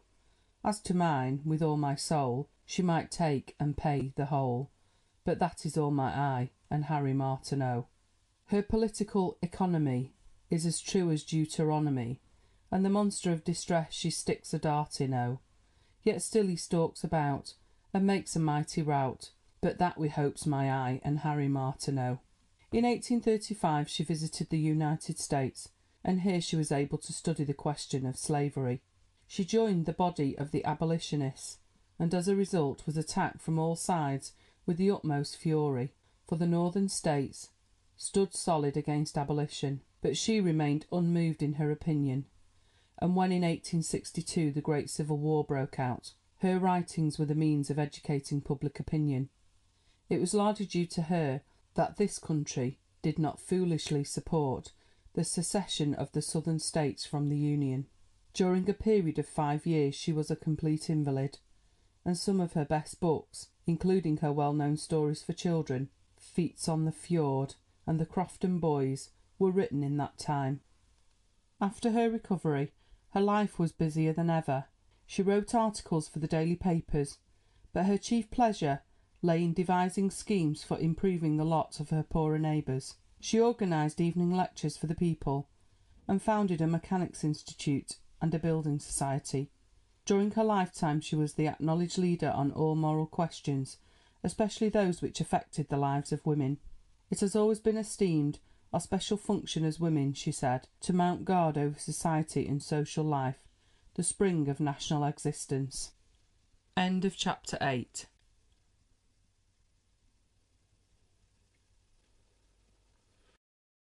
That the husband and wife most loved to be with their children. Here they could lead a simple life, free from all the restraints. Small house, small rooms, small establishment. There are no soldiers, and the whole guard of the sovereign consists of a single policeman, who walks about the grounds to keep off impertinent intruders and improper characters. The prince shoots every morning, returns to luncheon, and then they walk or drive. The queen is running in and out of the house all day long, and often goes about alone, walks into the cottages, and chats with the old women. The queen loved her life here even more than the prince, and every year she yearned for it more and more. It is not alone the pure air, the quiet and beautiful scenery, which makes it so delightful, she wrote. It is the atmosphere of loving affection, and the hearty attachment of the people around Balmoral, which warms the heart and does one good. It was during the year 1848 that the royal couple paid their first visit to Balmoral. The Queen had long wished to possess a home of her own in the Highlands, where her husband could indulge in some outdoor sport, and where they both could enjoy a brief rest from time to time from the anxiety and care of state affairs. Their life there during the years 1848 to 61 is described by the Queen in her diary. Leaves from the Journal of Our Life in the Highlands. It was first published after the Prince's death, and was dedicated to him in the words, "To the dear memory of him who made the life of the writer bright and happy, these simple records are lovingly and gratefully inscribed." The first impressions were very favourable. It is a pretty little castle in the old Scottish style. There is a picturesque tower and garden in front, with a high wooded hill. At the back there is wood down to the Dee, and the hills rise all around. Their household was, naturally, a small one, consisting of the Queen's maid of honour, the Prince's valet, a cook, a footman, and 2 maids. Among the outdoor attendants was John Brown, who in 1858 was attached to the Queen as one of her regular attendants everywhere in the Highlands, and remained in her service until his death. He has all the independence and elevated feelings peculiar to the Highland race, and is singularly straightforward, simple-minded, kind-hearted, and disinterested, always ready to oblige, and of a discretion rarely to be met with. The old castle soon proved to be too small for the family, and in September 1853 the foundation stone of a new house was laid. After the ceremony the workmen were entertained at dinner, which was followed by Highland games and dancing in the ballroom. 2 years later they entered the new castle, which the Queen described as charming, the rooms delightful, the furniture, papers, everything perfection.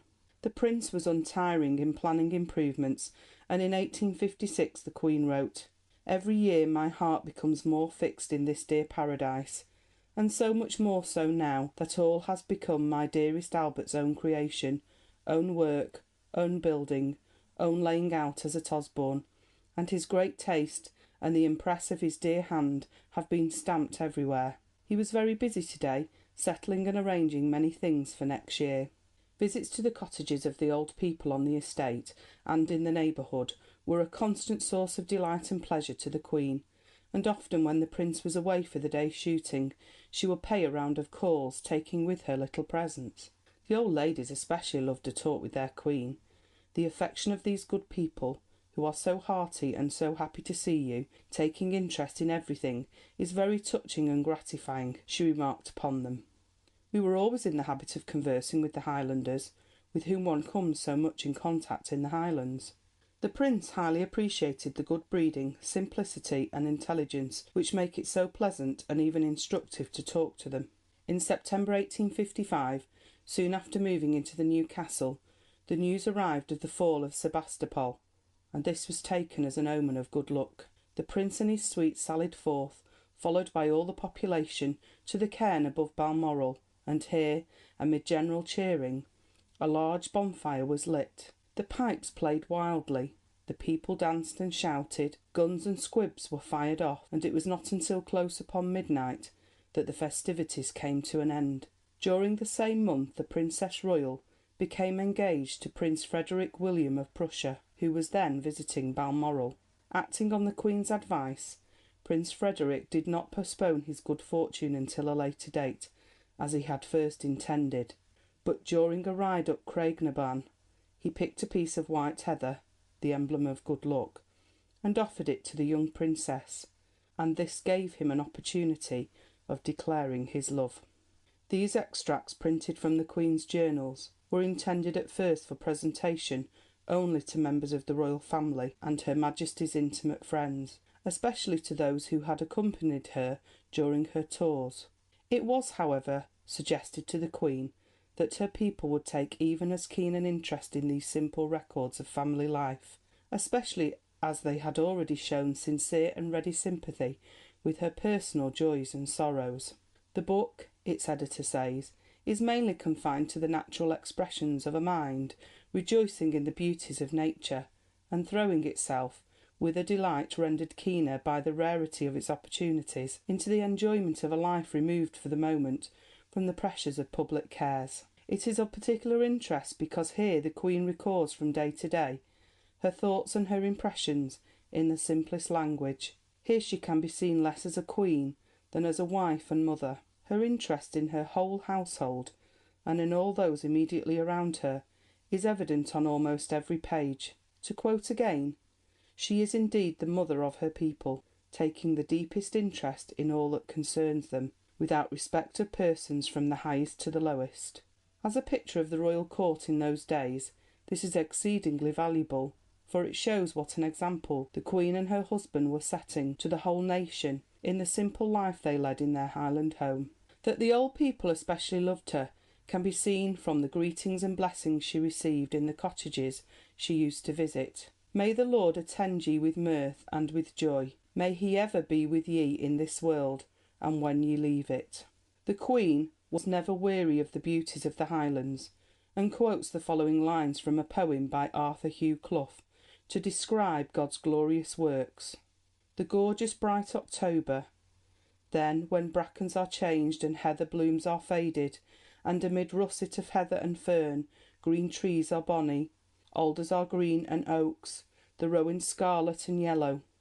One great glory of broad gold pieces appears the aspen, and the jewels of gold that were hung in the hair of the birch tree. Pendulous, here and there, her coronet, necklace, and earrings cover her now. O'er and o'er she is weary and scatters them from her. In the year 1883, the Queen published More Leaves from the Journal, and dedicated it to my loyal Highlanders, and especially to the memory of my devoted personal attendant and faithful friend, John Brown. They are records of her life in Scotland during the years 1862 to 1882. In the August of 1862, a huge cairn, 35 feet high, was erected to the memory of the Prince Consort. It was set on the summit of Craig Lowrigan, where it could be seen all down the valley. A short extract will serve as a specimen of the Queen's style of writing. At 11:45, I drove off with Louise and Leopold in the wagonette up to near the bush, the residence of William Brown the farmer, to see them juice the sheep.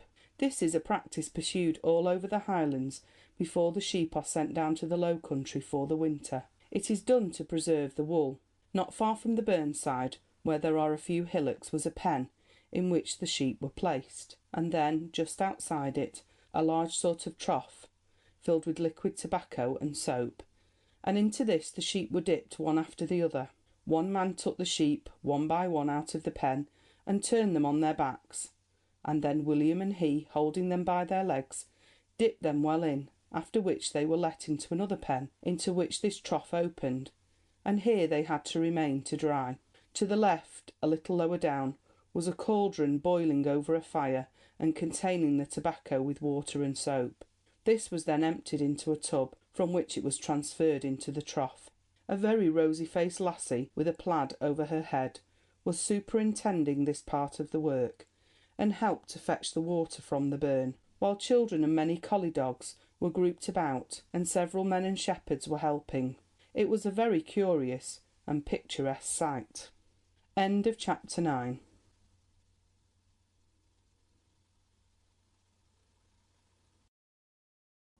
The idea of a great exhibition of the works and industries of all nations was Prince Albert's. The scheme, when first proposed in 1849, was coldly received in this country. It was intended, to use the Prince's own words, to give us a true test and a living picture of the point of development at which the whole of mankind has arrived in this great task, and a new starting point from which all nations will be able to direct their further exertions. The Times led the attack against the proposed site in Hyde Park, and the public was uneasy at the thought of large numbers of foreigners congregating in London and at the expected importation of foreign goods. As showing the absurd things which John Bull could say at this time in his jealousy and dislike of foreigners, the Prince wrote, "The strangers they give out are certain to commence a thorough revolution here, to murder Victoria and myself, and to proclaim the Red Republic in England. The plague is certain to ensue from the confluence of such vast multitudes, and to swallow up those whom the increased price of everything has not already swept away. For all this I am to be responsible, and against all this I have to make efficient provision." Punch pictured the young Prince begging, cap in hand, for subscriptions. Pity the sorrows of a poor young Prince, whose costly schemes have borne him to your door, who in a fix the matter not to mince. Oh, help him out, and commerce swell your store. Such constant worry and anxiety affected the Prince's health, but the support of Sir Robert Peel and of many great firms, gradually wore down the opposition. The building was designed by Paxton, who had risen from being a gardener's boy in the Duke of Devonshire's service to the position of the greatest designer of landscape gardening in the kingdom. He took his main ideas for the Crystal Palace from the great conservatories at Kew and Chatsworth. It was like a huge greenhouse in shape, nearly 1,000 feet long and 90 feet high, with fountains playing in the naves, and a great elm tree in full leaf under the roof. On May the 1st, 1851, the opening day, everything went well. The crowds in the streets were immense, and there were some 34,000 visitors present in the building during the opening ceremony. Lord Macaulay was much impressed with the exhibition, for he wrote after the opening, "I was struck by the numbers of foreigners in the streets. All, however, were respectable and decent people. I saw none of the men of action with whom the Socialists were threatening us. I should think there must have been near 300,000 people in Hyde Park at once. The sight among the green boughs was delightful. The boats and little frigates darting across the lake, the flags, the music, the guns, everything was exhilarating, and the temper of the multitude the best possible. I made my way into the building, a most gorgeous sight, vast, graceful, beyond the dreams of the Arabian romances. I cannot think that the Caesars ever exhibited a more splendid spectacle. I was quite dazzled, and I felt as I did on entering St. Peter's. I wandered about and elbowed my way through the crowd which filled the nave, admiring the general effect, but not attending much to details." And again on the last day he wrote, "Alas, alas, it was a glorious sight, and it is associated in my mind with all whom I love most. I am glad that the building is to be removed. I have no wish to see the corpse when the life has departed." The royal party were received with acclamation all along the route. It was a complete and beautiful triumph, a glorious and touching sight, one which I shall ever be proud of, for my beloved Albert and my country, wrote the Queen. 6,000,000 people visited the great fair during the time it remained open. In one respect, however, it could scarcely be considered a triumph for this country. It was still an ugly, and in some respects a vulgar age. The invention of machinery had done little or nothing to raise the level of the public taste for what was appropriate and beautiful in design. That an article cost a large sum of money to manufacture and to purchase seemed sufficient to satisfy the untrained mind. Generally speaking, the taste of the producers was uneducated and much inferior to that of the French. Most of the designs in carpets, hangings, pottery and silks were merely copies, and were often extremely ugly. England at this time, the first among the industrial nations, had utterly failed to hold her own in the arts. Machinery had taken the place of handwork, and with the death of the latter, art and industry had ceased to have any relation. Public taste in architecture was equally bad. A revival of the art of the Middle Ages resulted only in a host of poor imitations. 30 or 40 years ago, if you entered a cathedral in France or England, you could say at once, "These arches were built in the age of the Conqueror, that capital belonged to the early Henrys." Now all this is changed. You enter a cathedral and admire some ironwork so rude you are sure it must be old, but which your guide informs you has just been put up by Smith of Coventry. You see some painted glass so badly drawn and so crudely coloured it must be old, Jones of Newcastle.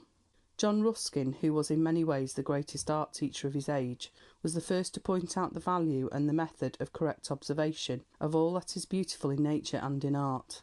In an address on modern manufacture and design, delivered to the working men of Bradford, he declared, "Without observation and experience, no design, without peace and pleasurableness in occupation, and all the lecturings and teachings, and prizes and principles of art in the world are of no use, so long as you don't surround your men with happy influences and beautiful things. Inform their minds, refine their habits, and you form and refine their designs. But keep them illiterate, uncomfortable, and in the midst of unbeautiful things, and whatever they do will still be spurious, vulgar, and valueless." At the time, however, the exhibition proved a great success, and the Duke of Coburg carried most favourable impressions away with him. He says, "The Queen and her husband were at the zenith of their fame. Prince Albert was not satisfied to guide the whole affair only from above. He was, in the fullest sense of the word, the soul of everything. Even his bitterest enemies, with unusual unreserve, acknowledged the completeness of the execution of the scheme.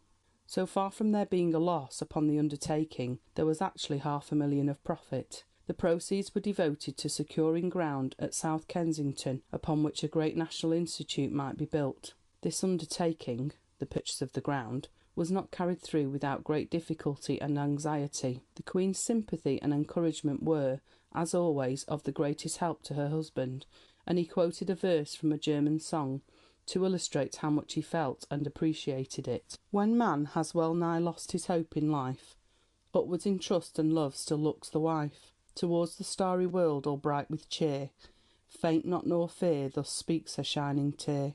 The great exhibition was sufficient proof, if any had been needed, of how the Prince with his wife laboured incessantly for the good of others.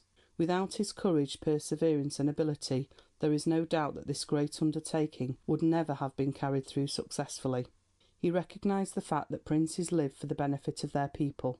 His desire for the improvement in all classes was never ending, and from him his wife learnt many lessons which proved of the greatest value to her in later life, when she stood alone and her husband was no longer there to aid her with his unfailing wise advice.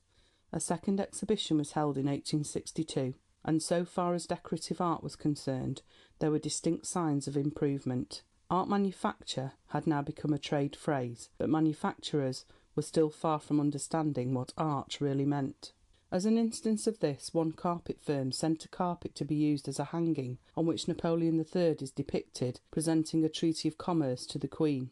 Particular attention had apparently been paid to the shine on Napoleon's top boots and to the Queen's smile. The Prince's great wish was to restore to the workman his pride in the work of his hands, to relieve the daily toil of some of its irksomeness by the interest thus created in it, and where the work was of a purely mechanical nature and individual skill and judgment were not called for, he wished the worker to understand the principles upon which the machine was built and the ingenuity with which it worked. His schemes for the building and equipment of museums of science and art were arranged with the purpose in view that both rich and poor should have equal opportunities of seeing what improvements had been made throughout the ages, and how vast and far-reaching the effects of such improvements were on the lives of the whole nation. It was under his direction that the pictures in the National Gallery were first arranged in such a manner as to show the history and progress of art. In his own words, "Our business is not so much to create as to learn to appreciate and understand the works of others, and we can never do this till we have realised the difficulties to be overcome. Acting on this principle myself, I have always tried to learn the rudiments of art as much as possible. For instance, I learnt oil painting, watercolours, etching, lithography, etc. And in music I learnt thorough bass, the pianoforte, organ and singing, not, of course, with a view of doing anything worth looking at or hearing, but simply to enable me to judge and appreciate the works of others." It is interesting to note how closely the views of the Prince agreed with those of John Ruskin in matters of art and literature. Ruskin declared that it was the greatest misfortune of the age that, owing to the wholesale introduction of machinery, the designer and maker were nearly always different people instead of being one and the same person. He declared that no work of art could really be living or capable of moving us to admiration, as did the masterpiece of the Middle Ages, unless the maker had thought out and designed it himself. It was largely owing to his teachings that the arts and crafts movement under William Morris and Walter Crane arose, a movement which has since that time spread over the whole civilised world. In 1862, together with some of his friends, Morris formed a company to encourage the use of beautiful furniture and to introduce art in the house. Morris himself had learnt to be a practical carpet weaver and dyer, and had founded the Society for the Protection of Ancient Buildings. All the work of this firm was done by hand as far as possible. Only the best materials were to be used, and designs were to be original. They manufactured stained glass, wallpaper, tapestry, tiles, embroidery, carpets, etc., and many of the designs were undertaken by Edward Burne-Jones. Dante Gabriel Rossetti, the poet-painter, Holman Hunt, best remembered by his famous picture The Light of the World, and others, formed what was known as the Pre-Raphaelite Brotherhood, to instruct public taste in creative work in art and literature. At the Kelmscott Press, some of the most beautiful printed books of their kind were produced under the direction of Morris. Ruskin, like so many others of his time, was greatly influenced by Carlyle. and his views on the condition of England question were practically the same. He bewailed the waste of work and of life, the poverty and the sweating. He urged employers to win the goodwill of those who worked for them as the best means of producing the best work. He preached the rights of labour, that high wages for good work was the truest economy in the end, and that beating down the wages of workers does not pay in the long run. He declared that the only education worth having was a humane education, that is, first of all, the building of character and the cultivation of wholesome feelings. You do not educate a man by telling him what he knew not, but by making him what he was not, was the theory which he endeavoured to put into practice by experiments such as an attempt to teach everyone to learn to do something well and accurately with his hands. In common with Wordsworth, Ruskin held that the love of nature was the greatest of educators. He believed that the world is too much with us, late and soon. Getting and spending, we lay waste our powers. The beauty and the everlasting marvel of nature's works were, to him as to the poet of the lakes, the real road to knowledge. Come forth into the light of things. Let nature be your teacher. An education of not the brain alone, but of heart and hand as well, all three working in co-operation, was necessary to raise man to the level of an intelligent being. Ruskin's teachings fared no better than those of Carlyle at first, and though he is spoken of sometimes as being old-fashioned, yet his lesson is of the old-fashioned kind which does live and will live, for like Dickens, he knew how to appeal to the hearts of his readers. He is one of the most picturesque writers in the language, a man of great nobility of character and generous feelings, who had a tremendous belief in himself and knew how to express his thoughts in the most beautiful language. Some of his books, for example, Sesame and Lilies and Unto This Last, are probably destined for immortality. End of chapter 10.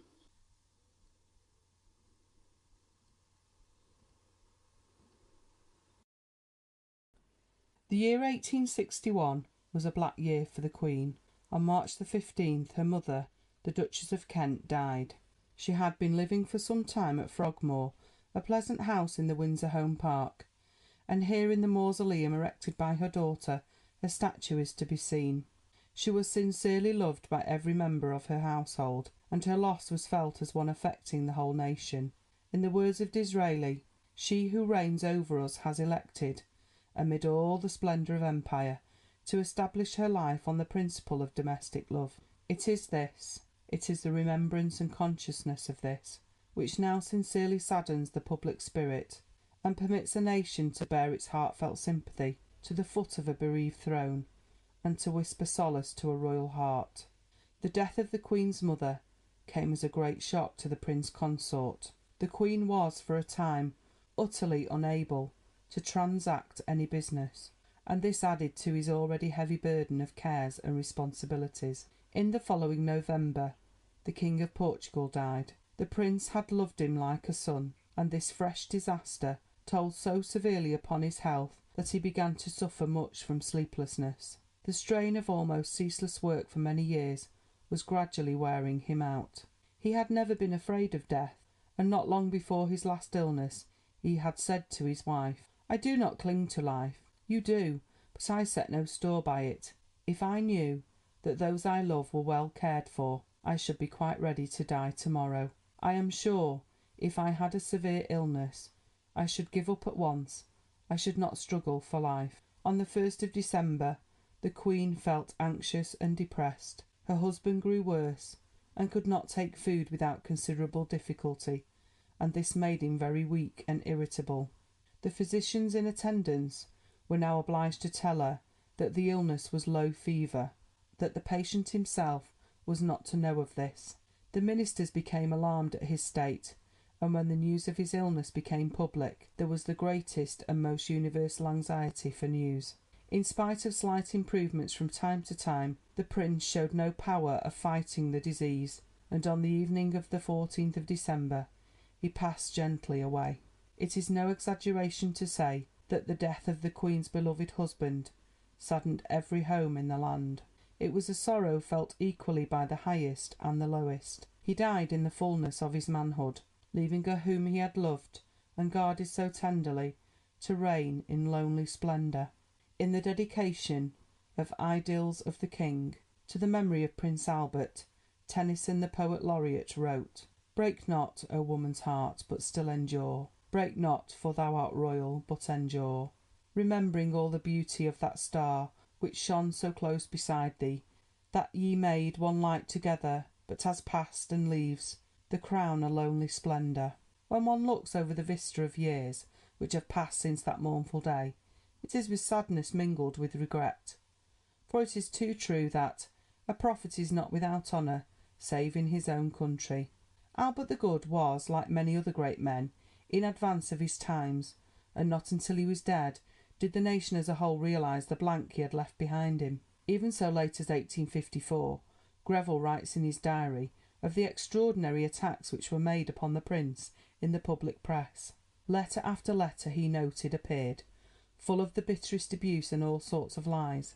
The charges against him are principally to this effect, that he has been in the habit of meddling improperly in public affairs, and has used his influence to promote objects of his own and the interest of his own family at the expense of the interests of this country, that he is German and not English in his sentiments and principles, that he corresponds with foreign princes and with British ministers abroad without the knowledge of the government, and that he thwarts the foreign policy of the ministers when it does not coincide with his own ideas and purposes. And again, it was currently reported in the Midland and Northern counties, and actually stated in a Scotch paper, that Prince Albert had been committed to the Tower, and there were people found credulous and foolish enough to believe it. But English gratitude is always such, to hate the hand which doth oblige too much. These words of Daniel Defoe help to explain something of the attitude of a part of the nation toward the Prince in his lifetime. He had given his life in the service of his wife and his adopted country, but he was a foreigner, and the insular Briton, brought up in the blissful belief that one Englishman was as good as three Frenchmen, could not and would not overcome his distrust of one who had not been, like himself, so singularly blessed in his nationality. But time has its revenges, and the services of Prince Albert will "smell sweet and blossom in the dust," long after the very names of once famous lights of the Victorian era have been forgotten. His home life was singularly sweet and happy, and a great contrast to that of some of his wife's predecessors upon the English throne. The Queen, writing to her uncle Leopold in this the 21st year of their marriage, says, "Very few can say with me that their husband at the end of 21 years is not only full of the friendship, kindness and affection which a truly happy marriage brings with it, but the same tender love of the very first days of our marriage." The Prince, in a letter to a friend, rejoiced that their marriage "still continues green and fresh, and throws out vigorous roots, from which I can, with gratitude to God, acknowledge that much good will yet be engendered for the world." The finest tribute to the Prince Consort's memory is to be found in the dedication, written by Lord Tennyson to his Idylls of the King. "These to his memory, since he held them dear, perchance as finding there unconsciously some image of himself, I dedicate, I consecrate with tears these ideals." Like Arthur, the flower of kings, he was a man of ideals, above petty jealousies and small ambitions. Hereafter, through all times, Albert the Good. The ideals produced such a deep impression upon the Prince that he wrote to the author, asking him to inscribe his name in the volume. The book remained always a great favourite with him, and Princess Frederick William was engaged upon a series of pictures illustrating her favourite passages at the time of his death. An enumeration of the varied activities of Prince Albert during his lifetime would need a volume. His position was always a difficult one, and was seldom made easy by the section of the press which singled him out as a target for its poisoned arrows. Only a strong sense of duty and an unwavering belief in his wife's love could have sustained him through the many dark hours of tribulation and sorrow. He rose early all the year round, and prepared drafts of answers to the Queen's ministers, wrote letters, and had cleared off a considerable amount of work before many men would have thought of beginning the day's tasks. Albert Memorial. The Albert Memorial. No article of any importance in the newspapers or magazines escaped his attention. Every one appealed to him for help or advice, and none asked in vain. His wide knowledge and judgment were freely used by the Queen's statesmen, and the day proved all too short for the endless amount of work which had to be done. In spite of increasing burdens and poor health, he was always in good spirits. At breakfast and at luncheon, and also at our family dinners, he sat at the top of the table, and kept us all enlivened by his interesting conversation, by his charming anecdotes, and droll stories without end of his childhood, of people at Coburg, of our good people in Scotland, which he would repeat with a wonderful power of mimicry, and at which he would himself laugh most heartily. Then he would at other times entertain us with his talk about the most interesting and important topics of the present and of former days, on which it was ever a pleasure to hear him speak. His rule in life was to make his position entirely a part of the Queen's, to place all his time and powers at her command. Every speech which he made in public was carefully considered beforehand, and then written out and committed to memory. As he had to speak in a foreign tongue, he considered this precaution absolutely necessary. At the same time, it often made him feel shy and nervous when speaking before strangers, and this sometimes gave to those who did not know him a mistaken impression of coldness and reserve. His sympathy with the working classes was sincere and practical. He was convinced that any real improvement must be the result of the exertion of the working people themselves. He was president of the Society for Improving the Condition of the Labouring Classes, and never lost an opportunity of pointing out that, to quote his own words, the royal family are not merely living upon the earnings of the people, as these publications try to represent, without caring for the poor labourers, but that they are anxious about their welfare and ready to co-operate in any scheme for the amelioration of their condition. We may possess these feelings, and yet the mass of the people may be ignorant of it, because they have never heard it expressed to them, or seen any tangible proof of it. His grasp of detail and knowledge of home and foreign political affairs astonished everyone who met him, ministers and ambassadors alike. His writing table and that of the Queen stood side by side in their sitting room, and here they used to work together, every dispatch which left their hands being the joint work of both. The Prince corrected and revised everything carefully before it received the Queen's signature. Considering the small amount of time at his disposal, it was remarkable how much he was able to read, and read thoroughly, both with the Queen and by himself. Not many, but much, was his principle, and every book read was carefully noted in his diary. Even to the last he exerted his influence in the cause of peace. The American Civil War broke out in 1861, and Great Britain declared her neutrality, but an incident known as the Trent Affair nearly brought about a declaration of war. The Southern States, or Confederates, as they were usually called, sent 2 commissioners to Europe on board the British mail steamer Trent. The Trent was fired upon and boarded by a Federal officer, who arrested the commissioners. This was regarded as an insult to our flag, as it was a breach of international law to attack the ship of a neutral power. The government therefore decided to demand redress, and a dispatch, worded by Palmerston, was forwarded to the Queen for her signature. The Prince realised at once that if the dispatch were forwarded as it was written, it would lead to open war between the Northern States and our country, and he suggested certain alterations to the Queen, who agreed to them. A more courteously worded message was sent, and the Northern States at once agreed to liberate the commissioners and offered an ample apology. End of chapter 11.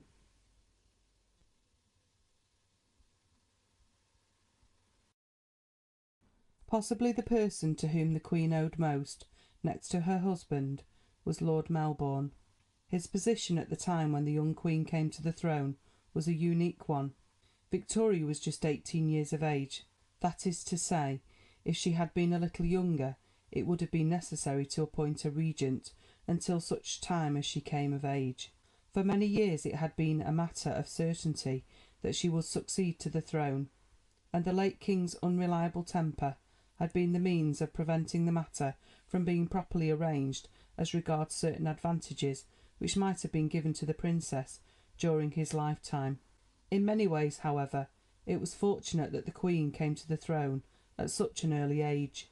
If her knowledge of state politics was small, She possessed at any rate a well-trained mind, a sense of duty, and a clear idea as to the responsibilities of her position as ruler of a great nation. There had been 4 reigning queens in the country before Victoria, but all of them had had some previous training for their duties. The 2 Tudor queens came of a ruling stock, and were older in years and experience. The times, too, were very different. Queen Elizabeth, for example, before coming to the throne, possessed an intimate knowledge of political affairs and experience. She had been confined in the Tower of London and narrowly escaped losing her head, had endowed her with the wisdom of the serpent. The 2 Stuart queens were no longer young, and both were married. The circumstances, in the case of the young Victoria, were thus totally different. She stood alone, and it was clear that someone must help her to grapple with the 1,001 difficulties which surrounded her. It was for some time uncertain who would undertake the duty, until almost before he had realised it himself, Lord Melbourne found himself in the position of guide, philosopher, and friend. How he devoted himself to this work can be judged from the fact that no one, not even any of his opponents, regarded him with the slightest mistrust or jealousy. Melbourne was at this time 58 years of age, an honourable, honest-hearted Englishman. He was sympathetic by nature, fond of female society, and in addition was devoted to the Queen. His manner toward her was always charming, and he was in constant attendance upon her. Nor was the training which the Queen received from him limited to politics, but matters of private interest were often discussed. Every morning he brought dispatches with him to be read and answered. After the midday meal he went out riding with her, and whenever his parliamentary duties allowed, he was to be found at her side at the dinner table. When he retired from office, he was able to state with pride that he had seen his sovereign every day during the past 4 years. The news of her engagement to Prince Albert was received by him with the keenest pleasure, and the Queen, in writing to her uncle, says, "Lord Melbourne, whom I of course have consulted about the whole affair, quite approves my choice, and expresses great satisfaction at the event, which he thinks in every way highly desirable. Lord Melbourne has acted in this business, as he has always done toward me, with the greatest kindness and affection." It was a real wrench to the Queen when the time for parting came. Melbourne, with his easy-going nature and somewhat free and easy language, had schooled himself as well as his young pupil, and had become a friend as well as an adviser. Some words of Greville's might aptly serve for this great statesman's epitaph. It has been his providence to educate, instruct, and form the most interesting mind and character in the world. No occupation was ever more engrossing or involved greater responsibility. It is fortunate that she has fallen into his hands, and that he discharges this great duty wisely, honourably, and conscientiously. The Queen was equally fortunate in his successor, Sir Robert Peel, a statesman for whom she had every confidence and respect, a man who thinks but little of party and never of himself. Peel was never afraid of making up his mind and then sticking to his plan of action, although, as often happened, it brought him into opposition with members of his own party. In his hands both the Queen and her husband felt that the interests of the Crown were secure. Peel naturally felt considerable embarrassment on first taking up office, as he had given support in the previous year to a motion which proposed cutting down the Prince's income. But the Prince felt no resentment, and so frank and cordial was his manner, that Peel, following Lord Melbourne's lead, continued to keep him from day to day thoroughly in touch with the course of public affairs. The relations between the Queen and her minister were cordial in the extreme. Peel appreciated very fully her simple domestic tastes, and he was able, at a later date, to bring before her notice Osborne, which might serve as a loophole of retreat from the noise and strife and questions wearisome. The Queen was delighted with the estate. It is impossible to see a prettier place, with woods and valleys and points de vue which would be beautiful anywhere. But when these are combined with the sea, to which the woods grow down, and a beach which is quite private, it is really everything one could wish. In 1845 the Queen asked Lord Aberdeen if she could not show in some way her appreciation of the courage with which Sir Robert Peel had brought forward and supported two great measures in the face of tremendous opposition. She suggested that he should be offered the Order of the Garter, the highest distinction possible. Sir Robert Peel's reply was that he would much prefer not to accept any reward at all. He sprang, he said, from the people, and such a great honour in his case was out of the question. The only reward he asked for was Her Majesty's confidence, and so long as he possessed that, he was content. When his ministry came to an end, the Prince wrote to him, begging that their relations should not on that account cease. Sir Robert replied, thanking him for the considerate kindness and indulgence he had received at their hands, and regretting that he should no longer be able to correspond so frequently as before. The Prince and he were in the fullest sympathy in matters of politics, art, and literature, and Peel had supported the Prince loyally through all the anxieties connected with the arrangements for the Great Exhibition. His death in 1850 was a calamity. Prince Albert in a letter speaks of Peel as the best of men, our truest friend, the strongest bulwark of the throne, the greatest statesman of his time.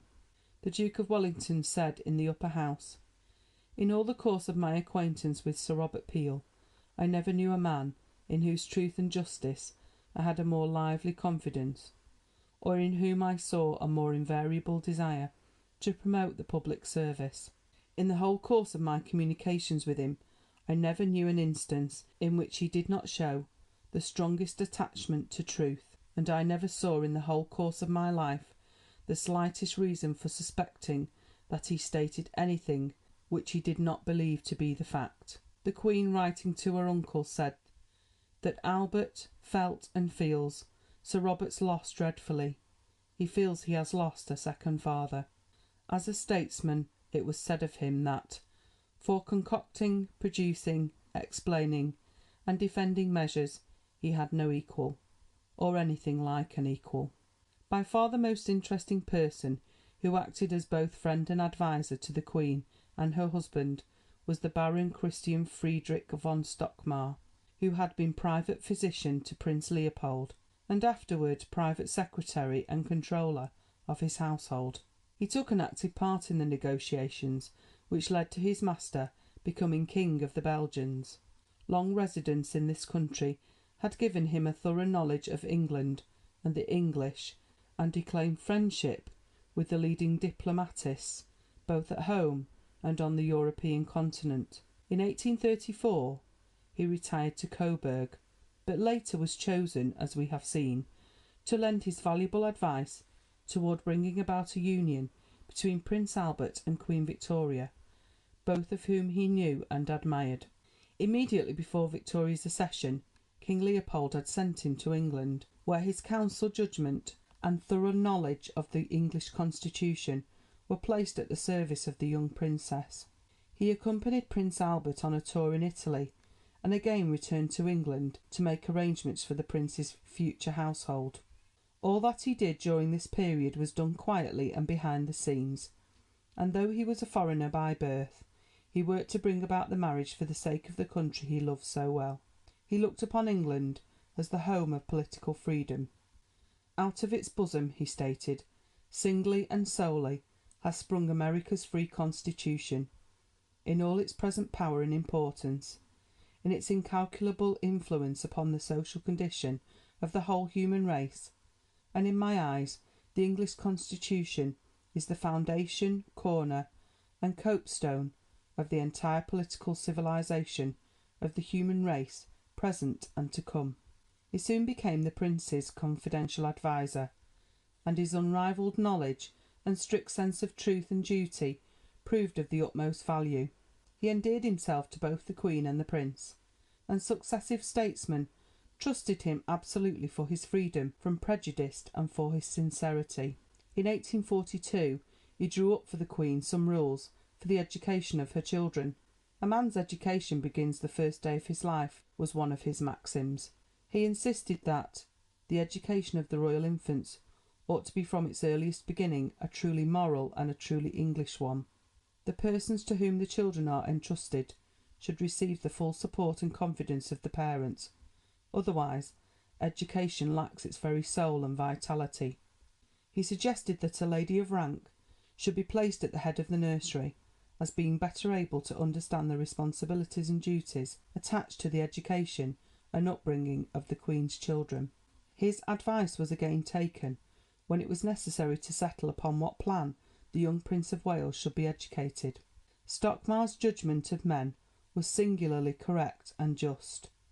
He formed the highest opinion of Sir Robert Peel, and on the Duke of Wellington's death in 1852 he wrote in a letter to the Prince a masterly analysis of the great commander's character, concluding with these words: "As the times we live in cannot fail to present your Royal Highness with great and worthy occasions to distinguish yourself, you should not shrink from turning them to account, as Wellington did, for the good of all, yet without detriment to yourself."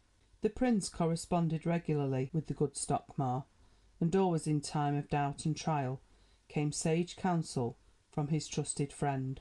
In fact, the Prince took both the Queen and his friend equally into his confidence.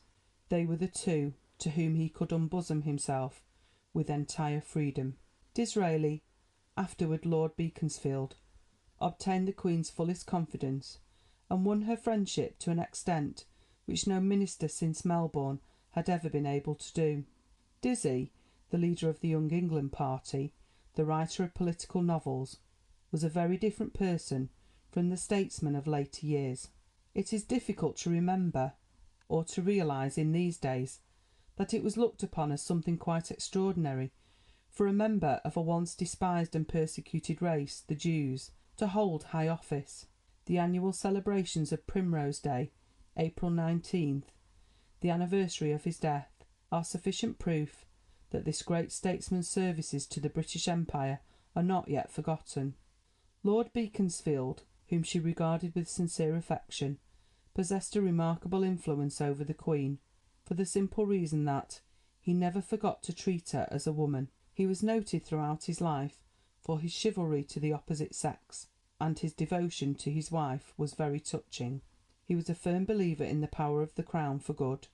The proper leader of the people, he declared, is the individual who sits upon the throne.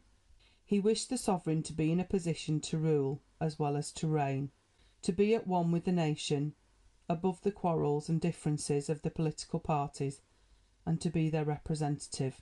When quite a young man, he declared that he would one day be Prime Minister, and with this end in view he entered Parliament against the wishes of his family. He was an untiring worker all his life, and a firm believer in action. Act, act, act without ceasing, and you will no longer talk of the vanity of life, was his creed. His ideas on education were original, and he did everything in his power to improve the training of the young.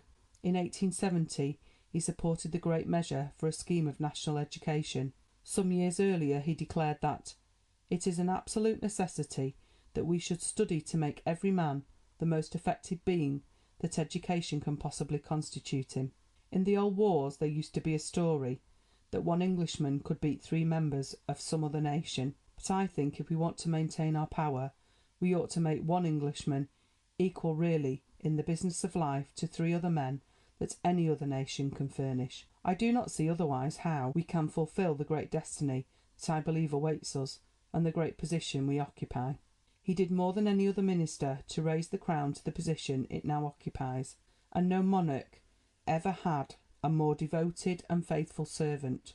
His high standard of morals and his force of character especially appealed to the English people, and his loyalty to his friends and colleagues remained unshaken throughout his whole life. He impressed not only his own countrymen, but also foreigners, with his splendid gifts of imagination and foresight. Bismarck, the man of blood and iron, who welded the disunited states of Germany into a united and powerful empire, considered that Queen Victoria was the greatest statesman in Europe, and of the great Beaconsfield he said, "Disraeli is England." Disraeli was a master of wit and phrase, and many of his best sayings and definitions have become proverbial. For example, the hansom. The Gondola of London. Our Young Queen and Our Old Institutions. Critics.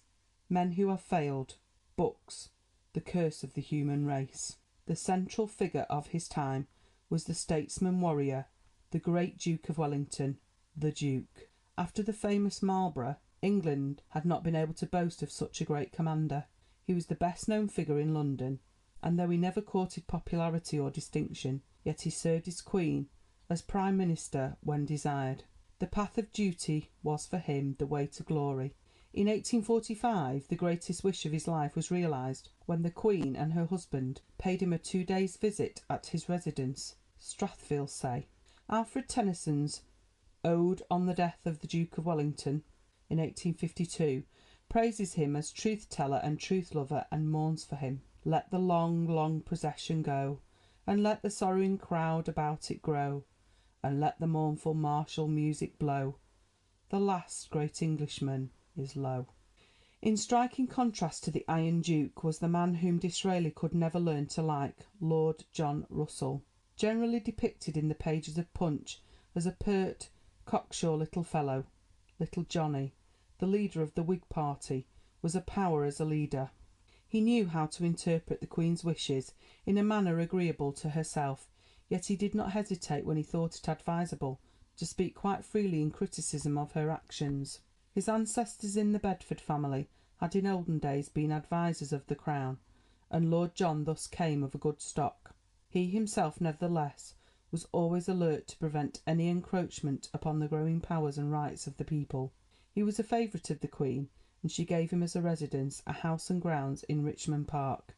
He was a man of the world, and an agreeable talker, very well read, fond of quoting poetry, and especially pleased if he could indulge in reminiscences in his own circle of what his royal mistress had said at her last visit. Finally, mention must be made of one who, though he held no high position of state, can with justice be regarded as both friend and adviser of the Queen, John Brown. He entered the Queen's service at Balmoral, became later a gillie to the Prince Consort, and in 1851 the Queen's personal outdoor attendant. He was a man of a very straightforward nature and blunt speech, and even his royal mistress was not safe at times from criticism. In spite of his rough manner, he possessed many admirable qualities, and on his death in 1883 the Queen caused a granite seat to be erected in the grounds of Osborne, with the following inscription: "A truer, nobler, trustier heart, more loving and more loyal, never beat within a human breast." End of chapter 12.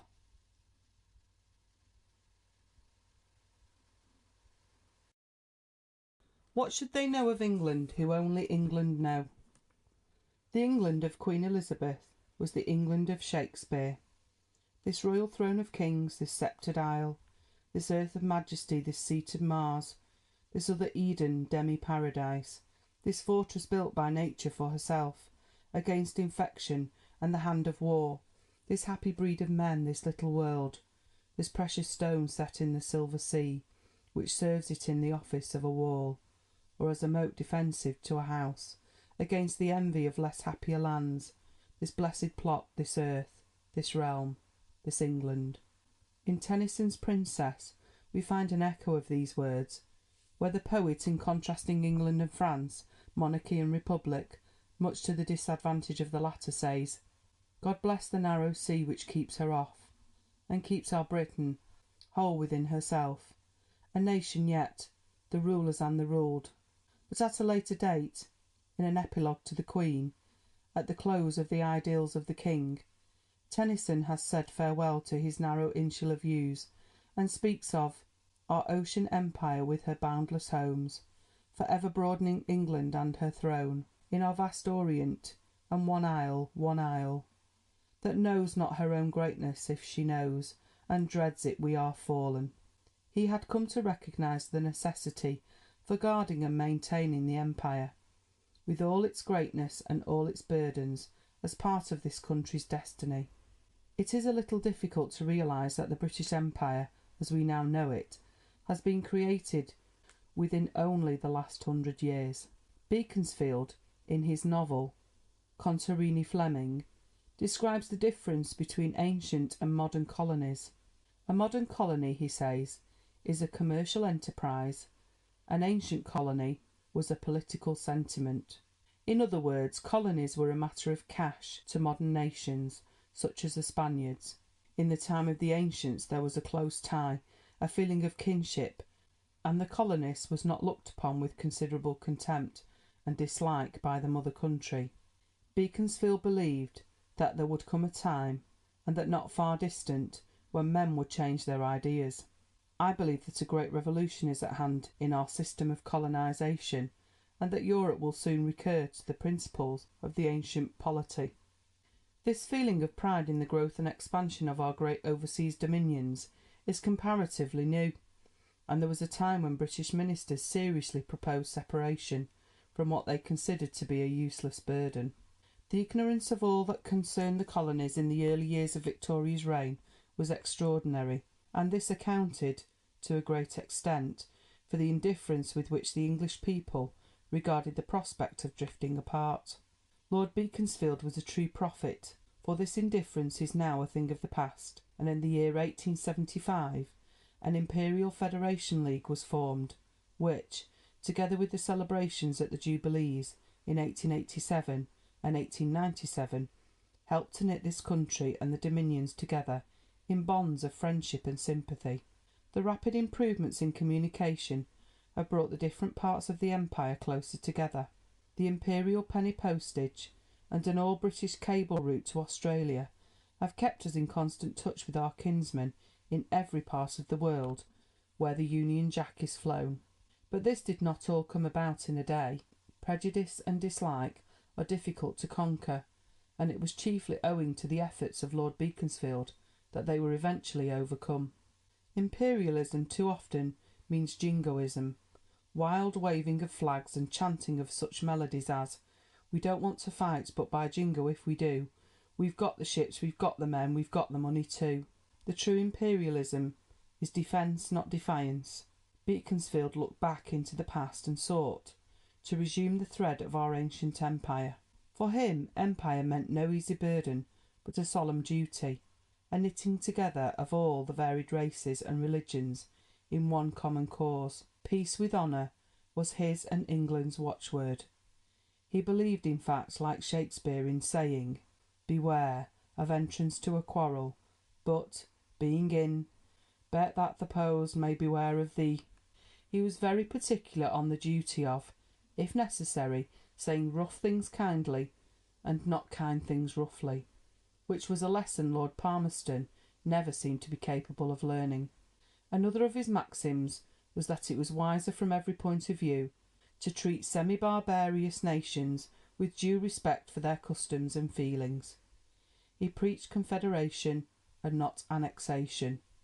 By pursuing the policy of confederation, he declared, "We bind states together, we consolidate their resources, and we enable them to establish a strong frontier.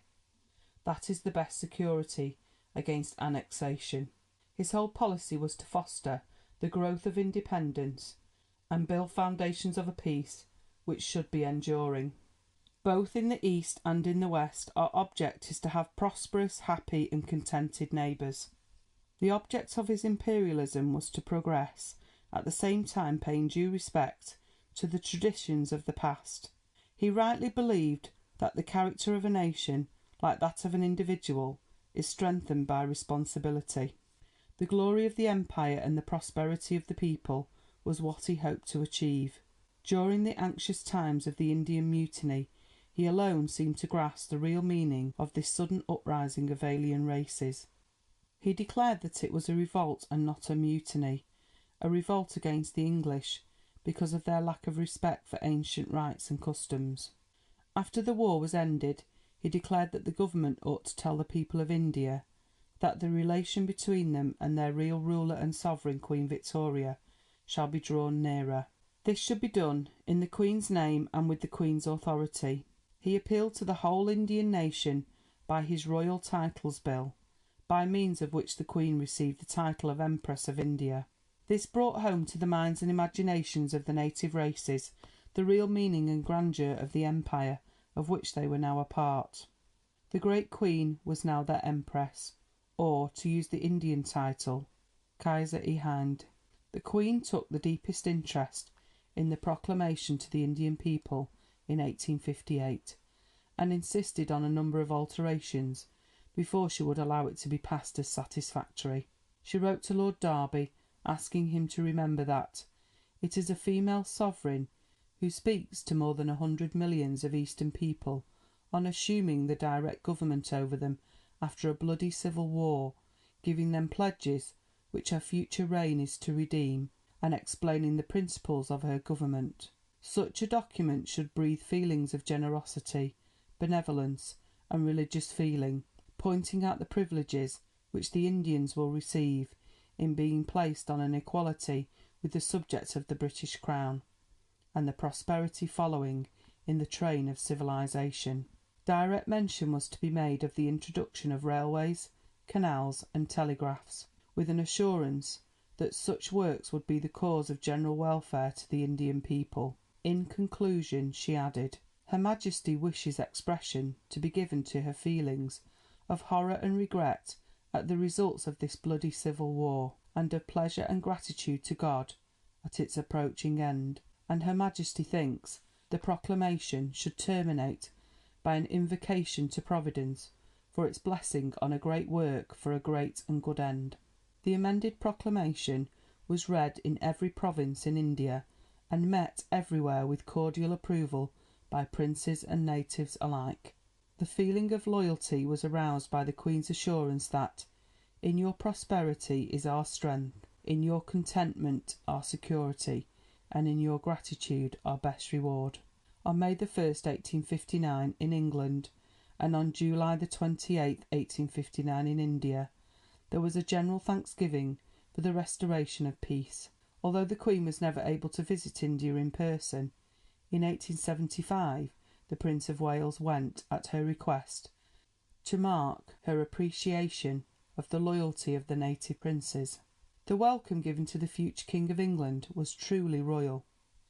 Reviews, banquets, illuminations, state dinners followed one another in rapid succession. Benares, the sacred city of the Hindus, was visited, and here the Prince witnessed a great procession, which included large numbers of elephants and camels, and an illumination of the entire river and city. Benares, the sacred city of the Hindus, was visited, and here the Prince witnessed a great procession, which included large numbers of elephants and camels, and an illumination of the entire river and city. At Delhi, the capital of the Great Mogul, the Prince was met by Lord Napier of Magdala, at the head of 15,000 troops, and at Lucknow an address and a crown set with jewels were presented to him. It was in the same year that Disraeli, on behalf of the British Government, purchased a very large number of shares in the Suez Canal, thus gaining for us a hand in its administration, a vitally important matter when one realises how much closer India has been brought by this saving in time over the long voyage around the Cape. To pass in review the growth and expansion of the Empire during the Queen's reign would be a difficult task, and an impossible one within the limits of a small volume.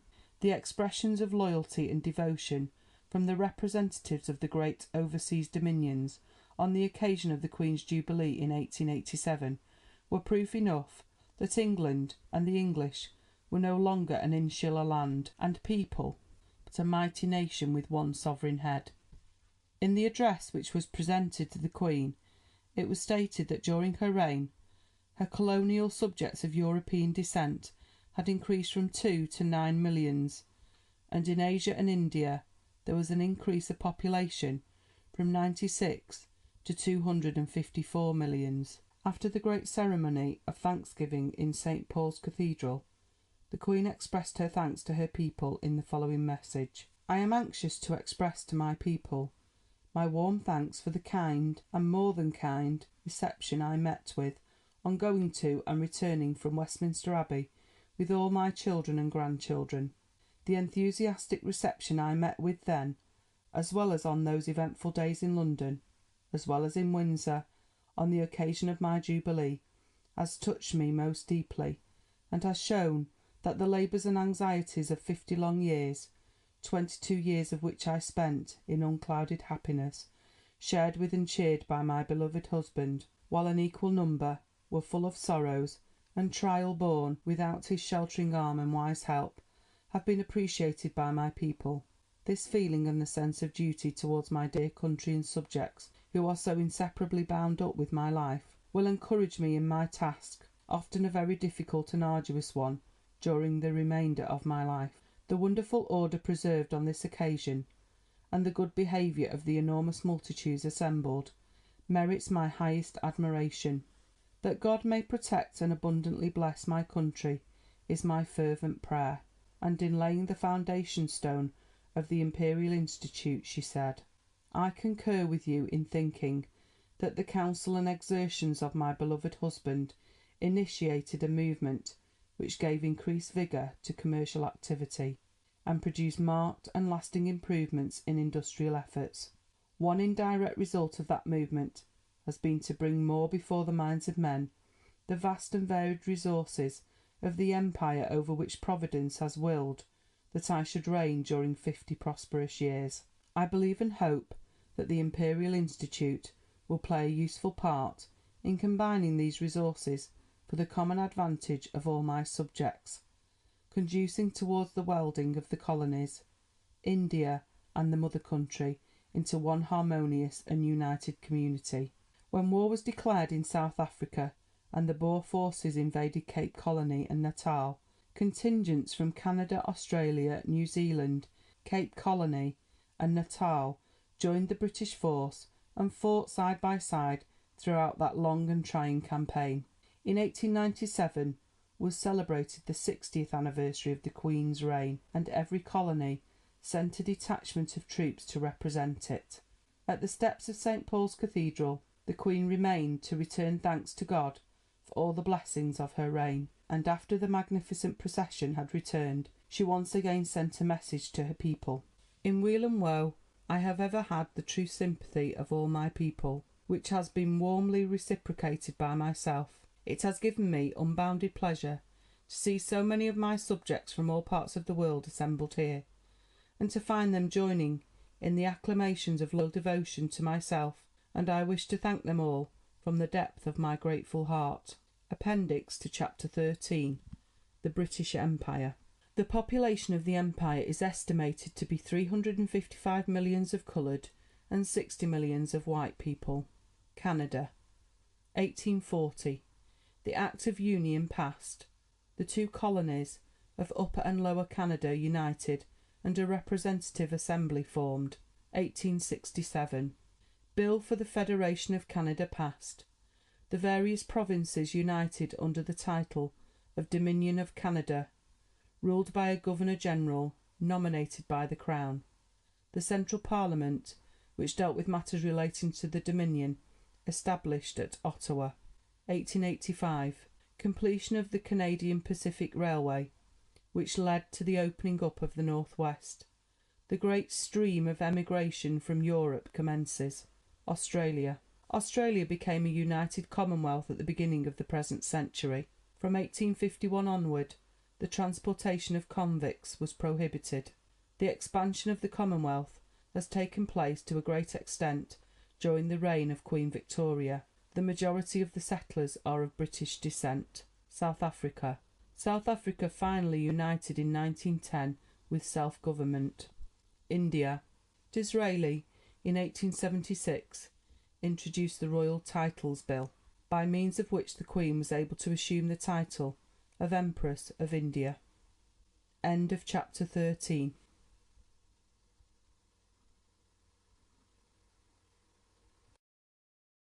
Forward, forward, let us range. Let the great world spin for ever down the ringing grooves of change. Tennyson. The greatest revolutions are not always those which are accompanied by riot and bloodshed.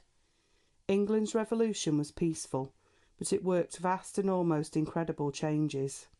We find, in the first place, that after the great Napoleonic wars and during the 40 Years' Peace, a new class, the middle class, came into being.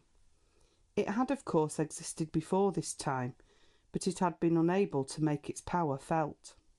The astonishing increase of trade and consequently of wealth, the application of steam power with special influence upon land and sea transit, transformed England into the workshop of the world. By the year 1840 railways were no longer regarded as something in the nature of an experiment, which might or might not prove a success. They had indeed become an integral part of the social life of the nation. In 1840 the Railway Regulation Act was passed, followed in 1844 by the Cheap Trains Act, which required that passengers must be carried in covered waggons at a charge of not more than 1 penny a mile and at a speed of not less than 12 miles an hour. From 1844 onward the construction of railways proceeded apace until by the year 1874 no less than 16,449 miles had been laid.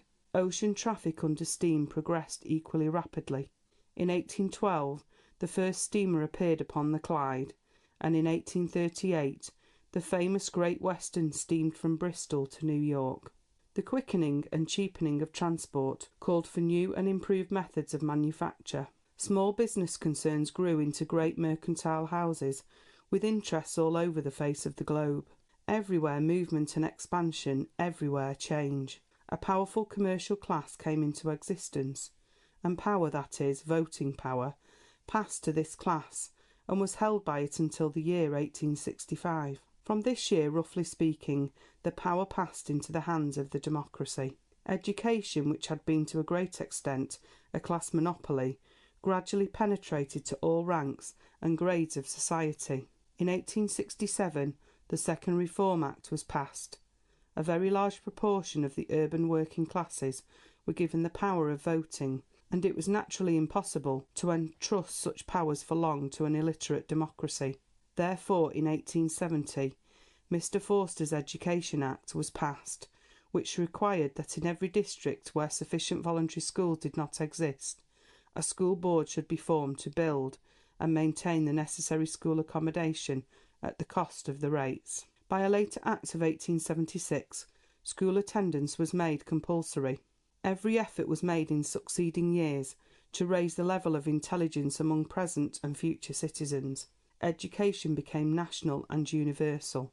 During the period 1865 to 85, the population of the kingdom increased, and the emigration to the British colonial possessions reached its maximum in the year 1883, when the figures were 183,236.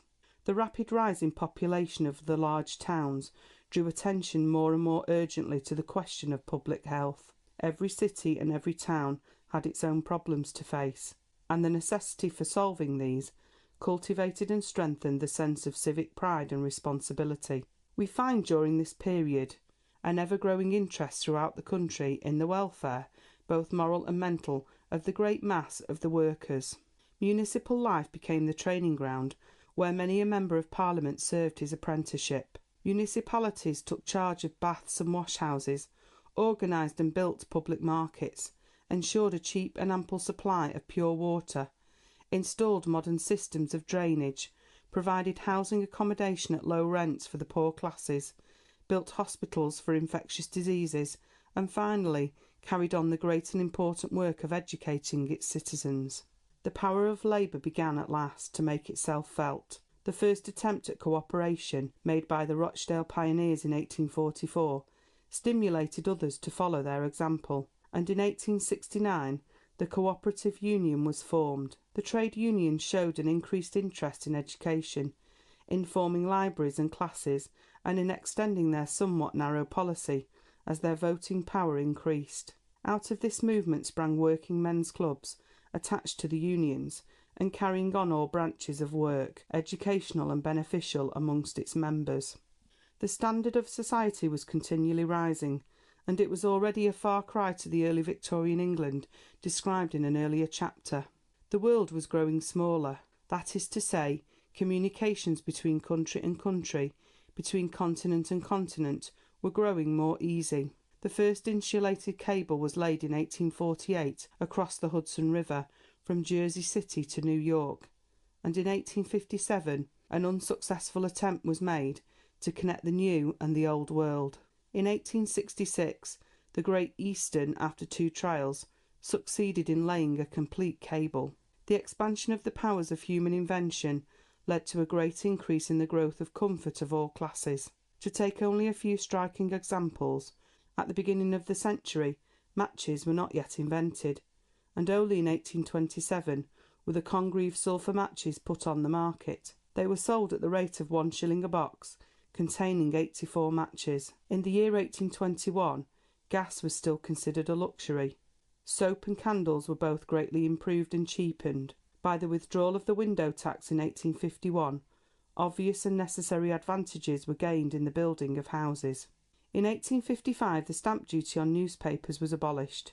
In these days of cheap halfpenny papers, with immense circulations, it is difficult to realise that at a date not very far distant from us, the poor scarcely, if ever, saw a newspaper at all. Friends used to club together to reduce the great expense of buying a single copy, and agents hired out copies for the sum of 1 penny per hour.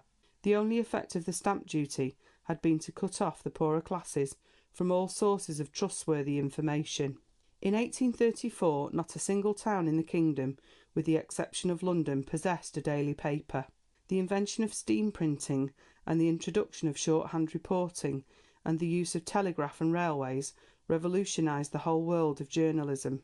Charles Dickens, on the occasion of his presiding, in May 1865, at the second annual dinner of the Newspaper Press Fund, gave his hearers an idea of what newspaper reporters were and what they had suffered in the early days.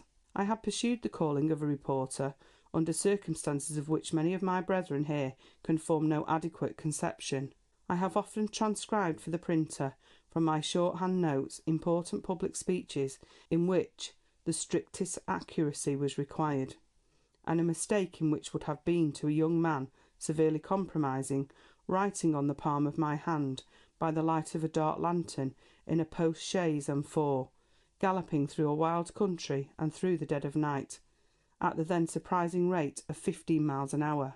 I have worn my knees by writing on them on the back row of the old gallery of the old House of Commons, and I have worn my feet by standing to write in a preposterous pen in the old House of Lords, where we used to be huddled together like so many sheep, kept in waiting, say until the woolsack might want restuffing, returning home from exciting political meetings in the country to the waiting press in London. I do verily believe I have been upset in almost every description of vehicle known in this country. I have been in my time belated on miry by roads, towards the small hours 40 or 50 miles from London, in a wheelless carriage, with exhausted horses and drunken postboys, and have got back in time for publication, to be received with never forgotten compliments by the late Mr. Black, coming in the broadcast of Scotch from the broadest of hearts I ever knew. During these later years England came to look upon her duties and responsibilities towards her colonial possessions in quite a different light. Imperialism became a factor in the political life of the nation. The builders of empire in the time of Queen Elizabeth took a very narrow view of their responsibilities. They were not in the least degree concerned about the well-being of a colony or possession for its own sake. The state of Ireland in those days spoke for itself. The horrors of the Indian Mutiny in 1857 was the first lesson which opened England's eyes to the fact that an empire, if it is to be anything more than a name, must be a united whole under wise and sympathetic guidance. The rebellion proved to be the end of the old East Indian Company. England took over the administration of Indian affairs into her own hands. An Act for the Better Government of India was passed in 1858, which provided that all the territories previously under the government of the Company were to be vested in Her Majesty, and all the Company's powers to be exercised in her name. The Viceroy, with the assistance of a council, was to be supreme in India. In 1867 a great colonial reform was carried out, the Confederation of the North American Provinces of the British Empire. By this Act the names of Upper and Lower Canada were changed respectively to Ontario and Quebec. The first Dominion Parliament met in the autumn of the same year, and lost no time in passing an Act to construct an intercolonial railway affording proper means of communication between the maritime and central provinces.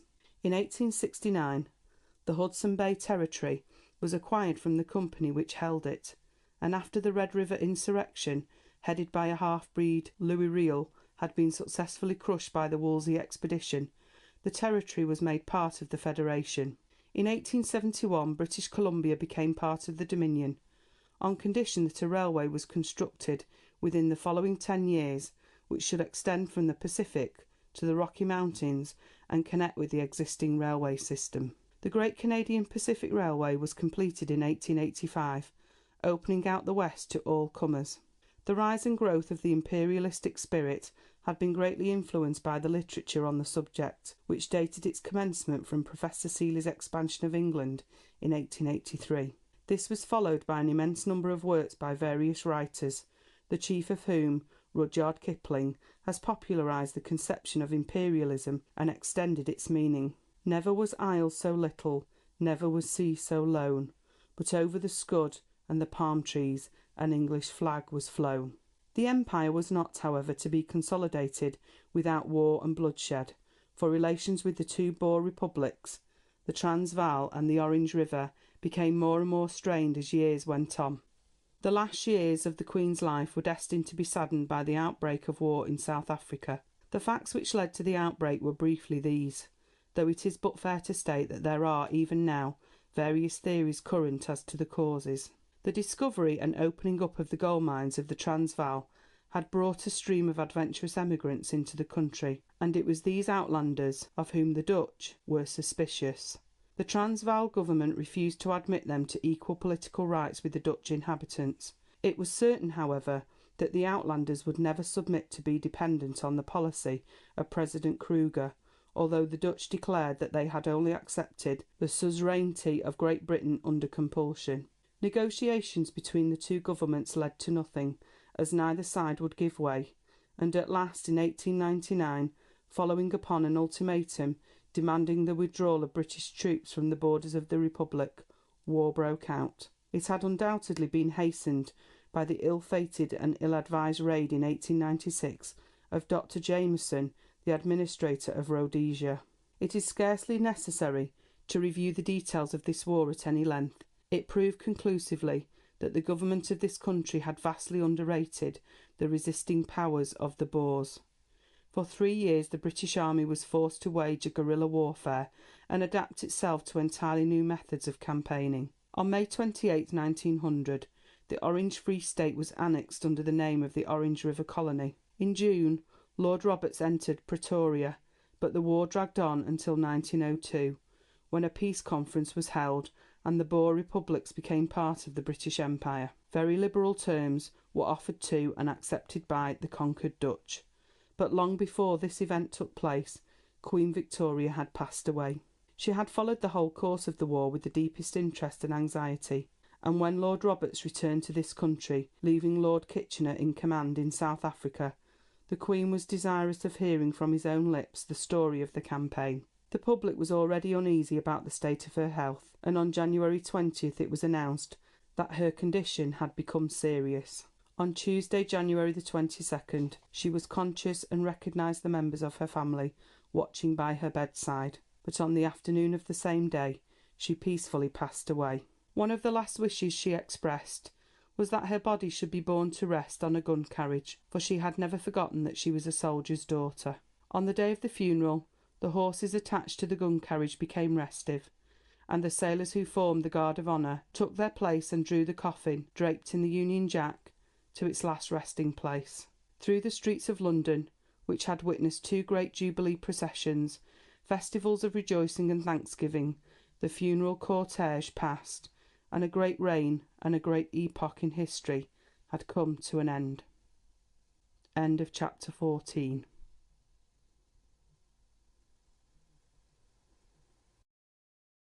The keynote of Queen Victoria's life was simplicity. She was a great ruler, and at the same time a simple-minded, sympathetic woman, the true mother of her people. She seemed by some natural instinct to understand their joys and their sorrows, and this was the more remarkable, as for 40 years she reigned alone without the invaluable advice and assistance of her husband. Her qualities were not those which have made other great rulers famous, but they were typical of the age in which she lived. All her life she was industrious, and never spared herself any time or trouble, however arduous and disagreeable her duties might be. She possessed the keenest sense of duty, and in dealing with men and circumstances she never failed to do or say the right thing. Her daily intercourse with the leading English statesmen of the time gave her an unrivalled knowledge of home and foreign politics. In short, her natural ability and good sense, strengthened by experience, made her what she was, a perfect model of a constitutional monarch. During her reign the crown once again took its proper place. No longer was there a gulf between the ruler and the people, and patriotism, the love of queen and country, became a real and living thing. Pope's adage, "A patriot is a fool in every age," could no longer be quoted with any truth. Queen Victoria was, above all, a great lover of peace, and did all in her power for its promotion.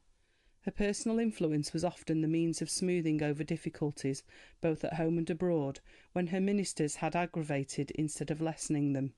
She formed her own opinions and held to them, though she was always willing to listen to reason. The memorandum which she drew up in the year 1850 shows how firm a stand she could take when her country's peace seemed to be threatened. Lord Palmerston, though an able minister in many respects, was a wilful, hot-headed man, who was over fond of acting on the spur of the moment, without consulting his sovereign. His dispatches, written as they so often were in a moment of feverish enthusiasm, frequently gave offence to foreign monarchs and statesmen, and were more than once nearly the cause of war. It was remarked of him that "the desk was his place of peril, his pen ran away with him." His speech never made an enemy, his writing has left many festering sores. The charm of manner and urbanity which so served him in Parliament and in society was sometimes wanting on paper, and good counsels were dashed with asperity. Lord Palmerston, the Queen complained, did not obey instructions, and she declared that before important dispatches were sent abroad the sovereign should be consulted. Further, alterations were sometimes made by him when they had been neither suggested nor approved by the Crown. Such proceedings caused England, in the Queen's own words, to be "generally detested, mistrusted, and treated with indignity by even the smallest powers." In the memorandum the Queen requires 1. That he will distinctly state what he proposes in a given case, in order that the Queen may know as distinctly to what she has given her royal sanction. 2. Having once given her sanction to a measure, that it be not arbitrarily altered or modified by the minister. Such an act she must consider as a failure in sincerity towards the Crown, and justly to be visited by the exercise of her constitutional right of dismissing the minister. She expects to be kept informed of what passes between him and the foreign ministers before important decisions are taken, based upon that intercourse, to receive the foreign dispatches in good time, and to have the drafts for her approval sent to her in sufficient time to make herself acquainted with their contents before they must be sent off. The Queen thinks it best that Lord John Russell should show this letter to Lord Palmerston.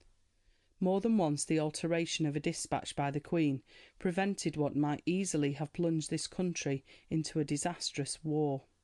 After the mutiny in India, a proclamation was issued to the native races, and the Queen insisted upon alterations which would clearly show that their religious beliefs should in no way be interfered with, thus preventing a fresh mutiny. On rare occasions her indignation got the better of her. Once, notably, when, owing to careless delay on the part of the ministry, General Gordon perished at Khartoum, a rescue party failing to reach him in time. In a letter to his sisters she spoke of this as a stain left upon England, and as a wrong which she felt very keenly.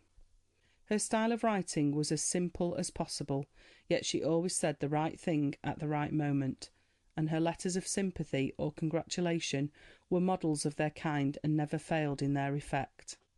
Few, if any, reigns in history have been so blameless as hers, and her domestic life was perfect in its harmony and the devotion of the members of her family to one another.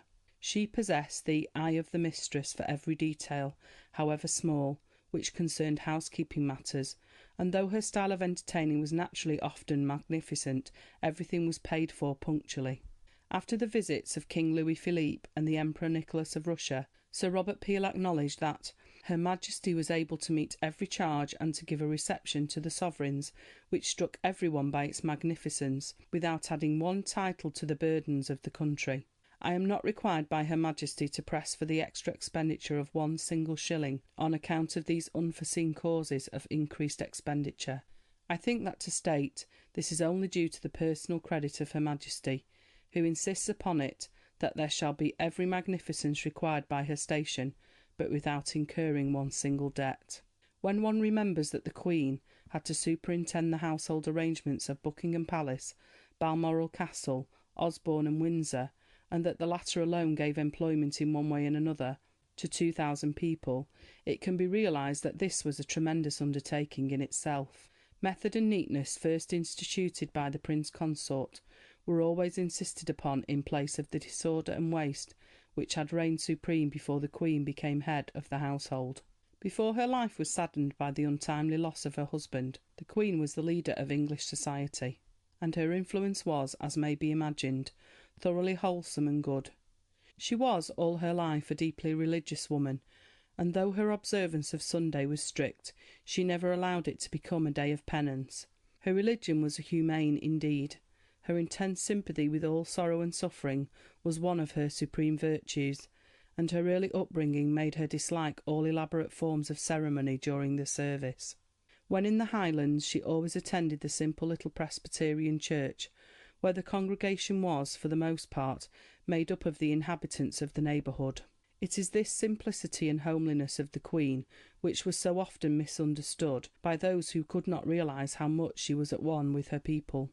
The Queen was never more happy than when she was visiting some poor sufferer and comforting those in sorrow. Her memory for the little events which made up the lives and happiness of those far below her in social rank was amazing. She was a great and truly democratic Queen. She gave the greater portion of her Jubilee present toward a fund to establish institutions to provide nurses for the sick poor.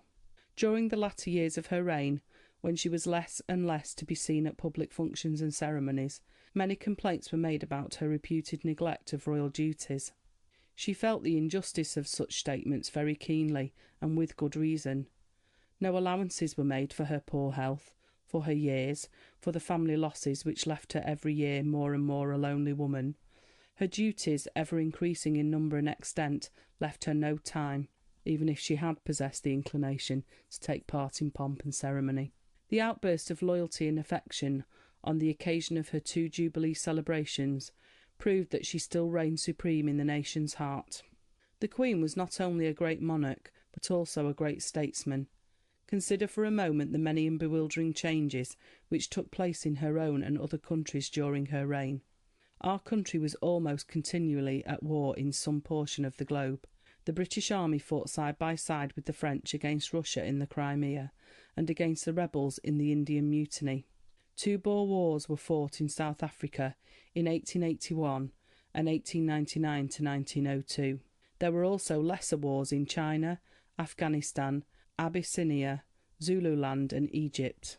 The Queen lived to see France change from a monarchy to a republic, to see Germany beat France to her knees and become a united empire, thanks to the foresight of her great statesman Bismarck and her great general von Moltke. During the same year, 1870, the Italian army entered Rome as soon as the French garrison had been withdrawn, and Italy became a united country under King Victor Emmanuel. Despite the fact that the map of Europe was continually changing, England managed to keep clear of international strife, and this was in no small degree due to the personal influence of the Queen. The England of her early years would be an absolutely foreign country to us if by some magic touch we were to be transplanted back down the line of years. It was different in thought, feeling and outlook. The extraordinary changes in the modes of travelling, by means of which numbers of people who had never even thought of any other country besides their own were enabled to visit other lands, broke down bit by bit the barrier between the continent and ourselves. England became less of an insular and more of a continental power. The social changes were, as has been shown, all for good. Education became not the privilege of the few, but the right of all who wished for it. Step by step the people gained in power and in the right to govern themselves. The idea of citizenship, of a patriotism which extended beyond the narrow limits of these isles, slowly took root and blossomed. Through all these manifold changes the Queen reigned, ever alert, and even in her last years taking the keenest interest in the growth of her mighty kingdom. To use of the Queen in a dignified capacity is incalculable, declared Walter Bagehot in his famous essay on The English Constitution.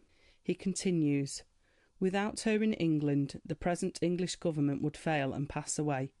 It is interesting to read the reasons which such a clear and distinguished thinker gives to explain the hold which the monarchy retains upon the English nation as a whole. Firstly, there is the family, of which the Queen is the head. The nation looks upon her as its mother. Witness its enthusiasm at the marriage of the Prince of Wales. Secondly, the monarchy strengthens the government with the strength of religion. It is the duty of a loyal citizen to obey his Queen. The oath of allegiance is no empty form. The Queen, from her very position, acts as a symbol of unity. Thirdly, the Queen is the head of our society. She represents England in the eyes of foreign nations. Fourthly, the monarchy is the head of our morality. The example of Queen Victoria's simple life has not been lost upon the nation. It is now quite a natural thing to expect and to find the domestic virtues personified in the ruling monarch, and this in spite of the fact that history has shown what temptations lie in the way of those possessed of the highest power in the state. Shakespeare voiced the feeling of the people for the kingship in the words which he put in the mouth of Henry V. Upon the king let us our lives, our souls, our debts, our careful wives, our children and our sins lay on the king. We must bear all. O hard condition, twin born with greatness, subject to the breath of every fool whose sense no more can feel but his own wringing. What infinite heart's ease must kings neglect, that private men enjoy? And what have kings that privates have not too, save ceremony, save general ceremony? And lastly, the actual government of the country may change, but the monarch remains, subject to no changes of Parliament, above and aloof from the strife of political parties, the steadying influence in times of transition. The sovereign has three rights: the right to be consulted, the right to encourage, the right to warn. A comparison of the reigns of the four Georges with the reign of Queen Victoria shows that it was only during the latter's reign that the duties of the constitutional monarch were well and conscientiously performed. The Queen worked as well as her ministers, and was their equal and often their superior in business capacity. To conclude, the benefits of a good monarch are almost invaluable, but the evils of a bad monarch are almost irreparable. On the death of the Queen, Mr. Arthur Balfour, speaking in the House of Commons, described his visit to Osborne at a time when the royal family was already in mourning. The Queen's desk was still littered with papers, the inkstand still open, and the pen laid beside it. She passed away with her children, and her children's children, to the third generation around her. Beloved and cherished of all, she passed away without, I well believe, a single enemy in the world. Even those who loved not England loved her. She passed away not only knowing that she was, I had almost said, worshipped and reverenced by all her subjects, but that their feelings towards her had grown in depth and intensity with every year she was spared to rule over us. End of chapter 15.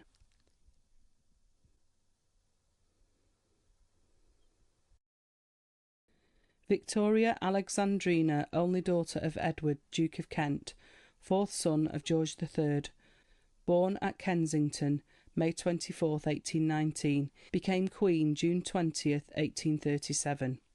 Married Prince Albert of Saxe-Coburg and Gotha, Prince Consort, born August 26, 1819, died December 14, 1861. Died January 22, 1901, after a reign of 63 years. Summary of chief events during the Queen's reign. 1838. Commencement of the Chartist movement. 1840. Penny postage established mainly through the efforts of Rowland Hill. War with China. 1841. Sir Robert Peel appointed Premier.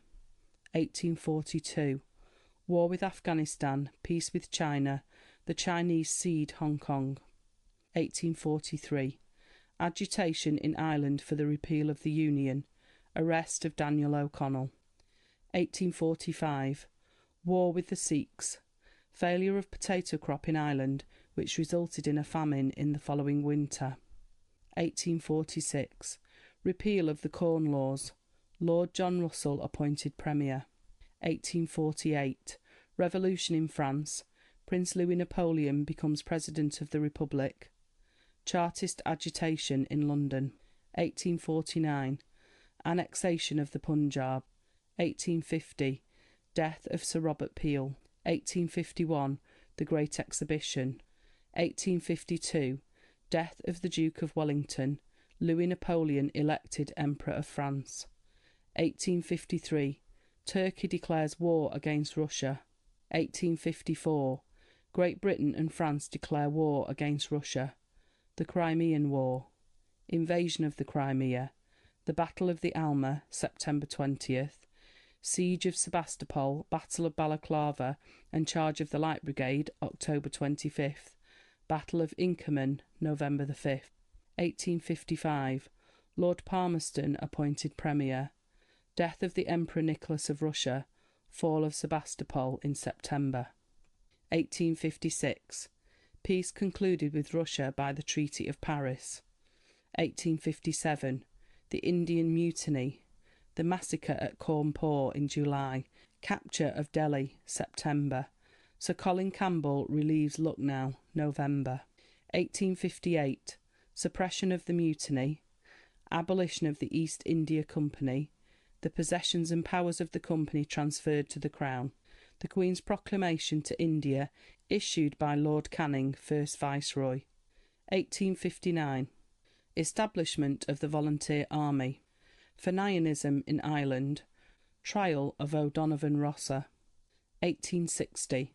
Second Chinese War and occupation of Peking. 1861. The American Civil War. Repeal of the duty on paper. 1862. The Second Great Exhibition. 1865. Death of Lord Palmerston. Lord Russell appointed Premier. 1866. The Atlantic Cable laid. Lord Derby appointed Premier. The war between Austria and Prussia. 1867. The Second Reform Bill passed. It largely extended the suffrage in English boroughs.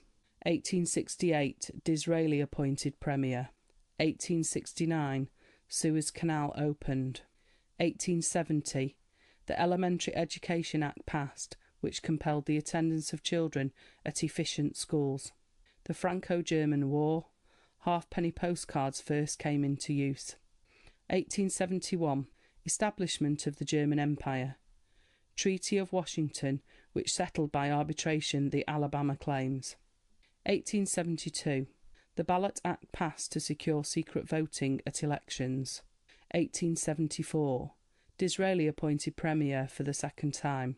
1875. Purchase of shares in the Suez Canal. 1876. Disraeli becomes Earl of Beaconsfield. The Queen proclaimed Empress of India. 1878.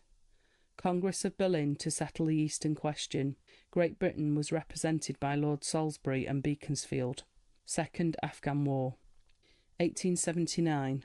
War in Zululand. 1880. Rising of the Boers in Transvaal. 1881. Defeat of the British at Majuba Hill. Peace concluded in March. Death of Lord Beaconsfield. 1882. Occupation of Egypt. Bombardment of Alexandria and the Battle of Tel el-Kebir.